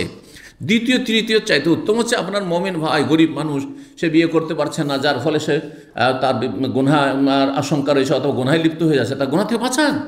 বিশেষ করে যারা একটু আল্লাহ ভীরু, অসৎ লোককে নয়, কারণ অসৎ লোক ও যদি জেনা করা, পায়খানা খাওয়া বদ অভ্যাস থাকে, ওর যদি 4টাও বিয়ে দেন তবুও গুনাহ করবে, জেনা করবে। তাদের নয়, তাদের ক্ষেত্রে নয়, কিন্তু ভালো মানুষ অনেক সমাজে আছে, সে তো অভাবের কারণে বিয়ে করতে পারছে না, আর যার ফলে গুনাহ হয়ে যাচ্ছে। তো গুনাহ থেকে বাঁচান, এটা বড় সওয়াবের কাজ। এই ক্ষেত্রে ওলামারা বলছেন জাকাতও দেওয়া যাবে, প্রয়োজনে গুনাহ থেকে বাঁচাবার জন্য জাকাতও দেওয়া যাবে, কারণ সে অভাবী, এখানে মিসকিন সে, যার ফলে বিয়ে করবে, মোহরের ব্যবস্থা নেই, বিয়ে করতে পারছে না, তাহলে সে মিসকিন। কোনখানকার প্রেক্ষাপটে যেখানে যৌতুক নেই, কিন্তু আমাদের দেশে তো ছেলে বিয়ে করতে তো আর খরচ হয় না, তাই না? মোহর দেওয়া তো লাগে না, সব তো বাকি, আর বাকির মানে ফাঁকিবাজি না, ইসলামে ছেলের খরচ রয়েছে। তো বলছেন যে আমার আব্বা এক মেয়ের সাথে আমার বিয়ে দিয়েছিলেন, বড় সম্ভ্রান্ত পরিবারের, ফাঁকানা এত আহাদ কান্না। তো তারপরে যেহেতু সম্ভ্রান্ত পরিবারের বৌমা নিয়ে এসেছে, আর আরবরা কিন্তু ওই বউকে নিয়ে একই ঘরে থাকতেন না, একই উঠানে থাকতেন না, বিয়ে করেছে আলাদা আলাদা, কারণ প্রাইভেসি রয়েছে। বেশ কিছু বিষয়ে অনেক সমস্যা আছে একসাথে থাকার কারণে, বাবা মায়ের সাথে থাকার কারণে। হ্যাঁ, আপনার ঠিকভাবে গোসল করতে পারছে না, ঠিকভাবে স্ত্রীর হক আদায় করতে পারছে না, ঠিকভাবে স্ত্রী স্বামীর হক আদায় করতে পারছে না, যার ফলে এই যে সিস্টেমটা আমাদের ইন্ডিয়া, বাংলাদেশ, পাকিস্তানের যৌথ পরিবারে, জয়েন্ট ফ্যামিলিতে একই উঠানে আবার 14 গোষ্ঠী সব, হ্যাঁ, ভাবি টাবি আর ছোটো ভাইয়ের বউ সব একে অপরকে দেখছে, পর্দার গর্দা উড়িয়ে দিয়ে 12টা বাজিয়ে দিচ্ছে। হ্যাঁ, আসলে ভালো নয়। আরবদের দেখেন বিয়ে করেছে, কমপক্ষে যদি একই বিল্ডিংয়ে থাকে ফ্ল্যাট আলাদা থাকবে, যাতে করে ইসলাম পালনে বাধা না হয়, কারো কেউ হক নষ্ট না করে। জি, আর তারপরে ঝগড়া দ্বন্দ্ব হচ্ছে একই উঠানে থাকার কারণে, কারণ প্রত্যেকটা জিনিস নজরে আসছে, কোনটা ভালো লাগছে তো কোনটা মন্দ লাগছে, যখন মন্দ লাগছে তখন আপত্তি করে তুলছে, তখন ঝগড়া বেঁধে যাচ্ছে, ভাই ভাই ঝগড়া, হ্যাঁ, মায়ের শাশুড়ি আর বউয়ের ঝগড়া। কিন্তু আলাদা বাসায় থাকলে কখনো ঝগড়া হবে না, মেহমানের মতো আসবে, কত আদর সম্মান করবে, আপ্যায়ন করবে, হ্যাঁ, যেটা আরবদের মধ্যে রয়েছে, এটা হওয়া উচিত। তো দেখেন 1400 বছর আগে সেই গরিবী যুগে এরকমটা ছিল। তো এই বাবা আমর তখন বউকে দেখতে মাঝে মাঝে আসতো, খোঁজ খবর নিতে। তার মানে ছেলের বাড়ি তাহলে আলাদা, বিয়ে করেছে আলাদা বাসা বাড়ি। ফাঁকানা তাহাদ কান্না তাহু, সুতরাং তিনি তার বইয়ের খোঁজ খবর নিতেন, বউয়ের খোঁজ খবর নেওয়ার জন্য মাঝে মাঝে আসতেন। ফায়াস আলোহা, আর বউকে এসে জিজ্ঞাসা করতেন, আনবালেহা, স্বামী সম্পর্কে, কি খবর বাবা, আমার ছেলে, তোমার স্বামী কেমন আচরণ করছে, কি অবস্থা, কি খবর তার। ফাতাকুল, তখন যেহেতু বিয়ে তো দিয়ে দিয়েছে বাবা, কিন্তু তার বিয়ের কোনো ইচ্ছা ছিল না। সব সময় এবাদত, দিনে রোজা আর রাতের এর সাথে ফজর বন্ধ তাহাজ্জুদ। এই কাজও জীবন তাঁর ছিল। আবদুল্লাহ বিন আমর, আবদুল্লাহ বিন ওমর বিন খাত্তাব নয়, ওমরের ছেলে না, আমর বিন আসের ছেলে। এই বাব্বাটাতে তারা 11 বছরের ছোট বড়, বাব্বাটায় 11 বছরের ছোট। জি। তো এই আবদুল্লাহ সম্পর্কে জিজ্ঞাসা করেছে, তখন ওই বউ বলছেন, নেমার রাজল মিন রাজলিন, সে তো খুব ভালো মানুষ, মানুষের মতো মানুষ, খুব ভালো মানুষ। নেমা মানে ভালো, খুব ভালো মানুষ, কিন্তু লাম ইয়াতালানা ফেরাসান, এখন পর্যন্ত আমাদের বিছানায় আসেননি, এক বিছানা হয়নি, বিয়ে তো দিয়েছেন। ওয়ালাম ইউফাত্তেশ লানা কানাফান, এবং আমাদের কখনো খোঁজ খবরও নেই না, মনোযোগ আতাইন, যখন থেকে বাড়িতে এসেছি, বউ হয়ে যখন এসেছি শ্বশুর বাড়ি বা স্বামীর ঘরে এসে আমার কোনো খোঁজ খবরও নেয়নি, আমার কাছেও আসেনি, আর আমার বিছানা তো আসেনি। সুবহানাল্লাহ। দেখেন, এলেম যদি চারিদিকে না থাকে তো এইরকমই ভুলগুলো হয়। কিছু কিছু মানুষ আমাদের সেই মোল্লা মুন্সি টাইপের আছে না আমাদের সমাজে, এরাই গোলমাল করে।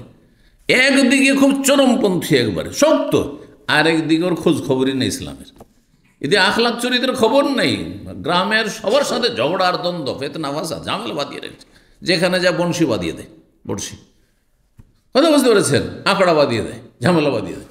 আর এইদিকে মুসল্লি মানে ও আজান আগে মসজিদে এসে বসে আছে, এটার নাম ইসলাম না। ব্যালেন্স করে চলতে হবে, সব দিকটা ঠিক থাকতে হবে, আখলাক চরিত্র ঠিক থাকতে হবে, কথাবার্তাও ঠিক থাকতে হবে, মানুষের হকও ঠিক রাখতে হবে, আল্লাহর হক ঠিক রাখতে হবে, আকীদাও ঠিক থাকতে হবে।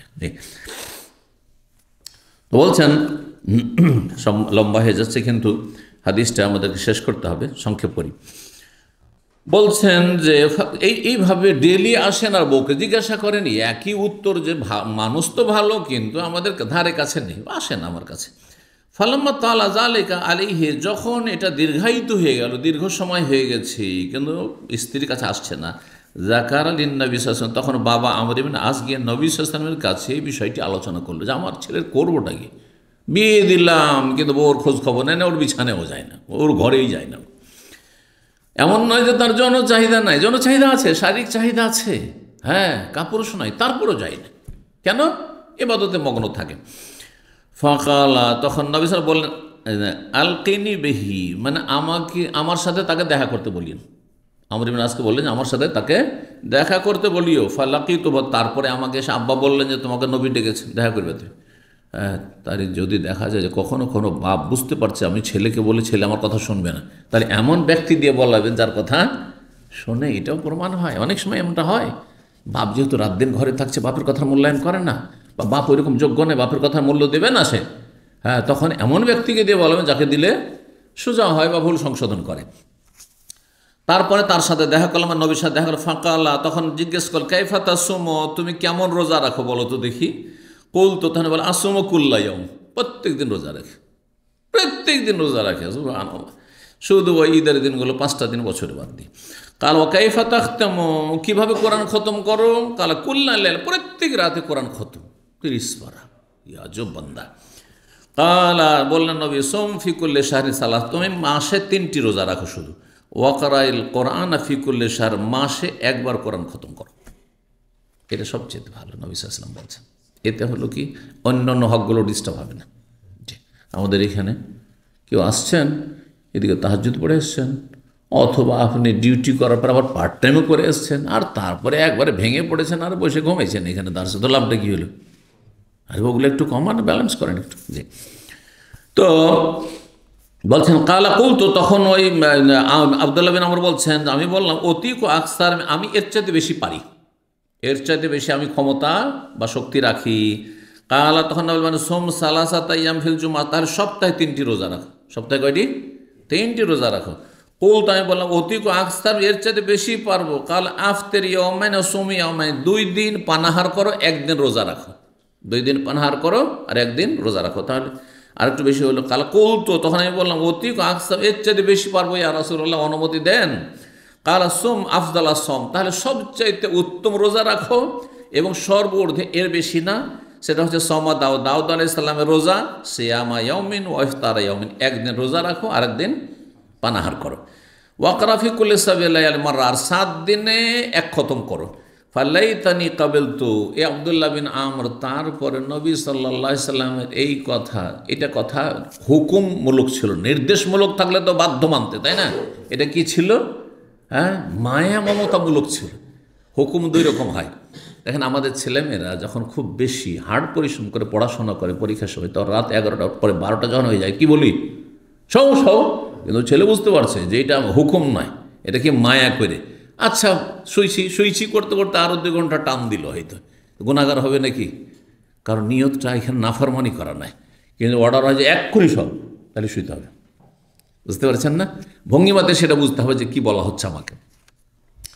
তো তিনি পরে কি হয়েছিল, এত বেশি না খেয়ে থাকার কারণে, বেশি রোজা রাখার কারণে, এসো বেশি রাত জাগার কারণে কি হয়েছিল, তার দৃষ্টিশক্তি চলে গেছিল। বার্ধক্যে এসে যখন একটু বয়স বেশি হয়েছে, তখন তার 2 চোখ অন্ধ হয়ে গেছিল। তখন তিনি আক্ষেপ করে বলতেন যে রাসূলুল্লাহ আমাকে যে ছাড়গুলো দিয়েছিলেন, সেগুলো যদি আমি কবুল করে নিতাম, সাদরে গ্রহণ করতাম, তা আমার জন্য এটা কল্যাণকর হইতো। এই জন্য সবসময় ডায়েট করতে গিয়ে অথবা অন্য অন্য যেসব বিষয়গুলো ইবাদত বন্দেগীর ক্ষেত্রে, অনেকের ধরেন স্টোন আছে, কিডনিতে স্টোন আছে বা স্টোন সম্ভাবনা আছে, ডাক্তার বলছে হ্যাঁ বেশি বেশি পানি খাবেন, আর আপনি নফল রোজা রাখছেন না, এতে হচ্ছে কি আপনার কিডনির বয়সে হয়তো স্টোন আরও বড় হতে যাচ্ছে। এগুলো খেয়াল রাখতে হবে আপনাকে। তাহলে কোনটাতে আপনার ক্ষতি আছে? নফল দিয়ে কেন ক্ষতি করবেন? হ্যাঁ হ্যাঁ, ফরজের ক্ষেত্রে তারপরও যদি খুব বেশি কঠিন হয়, সেইখানেও ছাড় আছে, অন্য সময় রাখতে পারো। আর স্থায়ী রুগী হইলে তুমি ফিদিয়াও দিতে পারো। তাহলে দিন কত সহজ, জি, কঠিন করবেন না। তো বলছেন নবী সাল্লাল্লাহু আলাইহি ওয়াসাল্লাম, ফালাইতানি কাবিলতু রুখসাতা রাসূলিল্লাহ রাসূলুল্লাহ সাল্লাল্লাহু আলাইহি ওয়াসাল্লামের এই ছাড়কে যদি আমি সাদরে গ্রহণ করতাম, সেটা ভালো হতো। ওয়াযালিকা, কারণ হচ্ছে আন্নী কাবিরতু, এখন আমি বুড়ো হয়ে গেছি, ওয়াদাউফতু, দুর্বল হয়ে গেছি, এমনকি তার দৃষ্টিশক্তি চলে গেছিল, অচল হয়ে গেছিলেন। ফাকানা ইয়াকরাউ আলা বাযি আহলিহি সুবু মিনাল কোরআন বিন নাহার, তিনি কোরআনের 7 ভাগের 1 ভাগ পাঠ করতেন দিনের বেলা। ওয়াল্লাযী ইয়াকরাউহু, আর যা তিনি পাঠ করতেন, ইয়ারিজুহু মিনান নাহার, দিনের বেলা তিনি পড়ে শোনাইতেন, মানে রিভাইজ করতেন, আর তারপরে রাত্রে পড়তেন। তাহলে দিনেও পড়লেন না, 7 ভাগের 1 ভাগ, 7 ভাগের 1 ভাগ কত হবে? হ্যাঁ, 4 7 28, 4 পড়ার একটু বেশি, জি। আর বলছে এখন আখাফ আলাইহি, যাতে করে রাতে পড়াটা বেশি সহজ হয়, মানে রিভাইজটা হয়ে থাকে, তাজা হয়ে থাকে। ওয়াইদা আরাদা ইয়াতাকাওয়া, আর যখন তিনি শরীরটাকে শক্তিশালী করতে চাইতেন বা ভালো রাখতে চাইতেন, আফতার কয়েকদিন তিনি পানাহার করতেন, মানে রোজা রাখতেন না। ও আহসার গুণে রাখতেন, ওয়াসাম মিসলাহুন্না, আর অনুরূপ তিনি রোজা রাখতেন। কারণ বয়স বেশি হওয়ার পরে আর আগেরটা চালিয়ে যেতে পারছেন না। ওই যে দাউদ আলাইহিস সালামের রোজা শুরু করে দিতে, সেটা চালাতে পারছেন না, তখন কয়েকদিন খেতেন, আর তারপরে ওই রকমের রোজা রাখতেন, অতটা পুরা করার জন্য।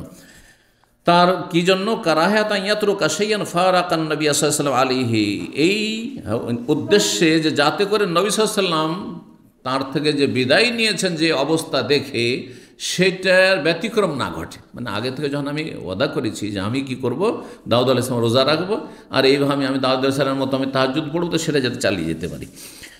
ইমাম আব্দুল্লাহ বলছেন, ওয়াকালা বাযহুম, কেউ কেউ বর্ণনা করে বলেছেন সালাসেন, 3 দিনে, কেউ 7 দিনে বলেছেন, আকসার, অধিকাংশরা 7 দিনে বলেছেন। কেউ বলেছেন 3 দিনে খতম করা চলবে, কেউ বলেছেন 7 দিনে, আর অধিকাংশ ওলামারা বলছেন 7 দিনে খতম করুন, এটা বেশি ভালো। তবে 3 দিনে, যেমনটা বললাম, মোবারক জায়গায়, মোবারক সময়ে, বিশেষ পরিস্থিতিতে যদি আপনি 3 দিনে খতম করে, সেটাও ভালো। 3 দিনের কমে করলে আপনি ভালো কাজ করলেন না, এবং একটি হাদিস রয়েছে, কিছু বুঝলেন না। এখানে আর একটি হাদিস এই অধ্যায়ের থেকে গেছে, বলছেন আব্দুল্লাহ বিন আমর কাল আলিয়ান ফি কাম তাকরাউল কোরআন, নবী সাল্লাল্লাহু আলাইহি সাল্লাম বললেন যে কয়দিনে তুমি কোরআন পড়ো? তখন ওই হাদিসটিতে বলছেন, তিনি বললেন যে আমি তো প্রতিদিনে পড়ি। তখন নবী সাল্লাল্লাহু আলাইহি ওয়াসাল্লাম ইকরাইল কোরআন ফি শাহর, মাসে একবার কোরআন খতম করো। কুলতু ইন্নী আজাদু কুওয়াতান, আমি তো অনেক শক্তিশালী, শক্তি অনুভব করছি, আমার শরীরে শক্তি আছে। কালা, বলে ফাকরাউ ফি সাবিন, 7 দিনে 1 খতম করো। ওয়ালা তাজিদ আলা যালিকা, এর বেশি তুমি এর অতিরিক্ত করবেন না। 7 দিনে 1 খতম যদি হয়, তাহলে কত পড়তে হয়? 4 পরে একটু বেশি, এইরকমটা করতে পারেন। অথবা 10 দিনে করেন, হ্যাঁ, অথবা 15 দিনে, মাসে 2 বার করেন। আল্লাহ যেন তৌফিক দান করেন। জাযাকুমুল্লাহ খাইরান। ওয়া সাল্লাল্লাহু আলা নবিয়িনা মুহাম্মদ ওয়া আলা আলিহি ওয়া সাহবিহি আজমাইন।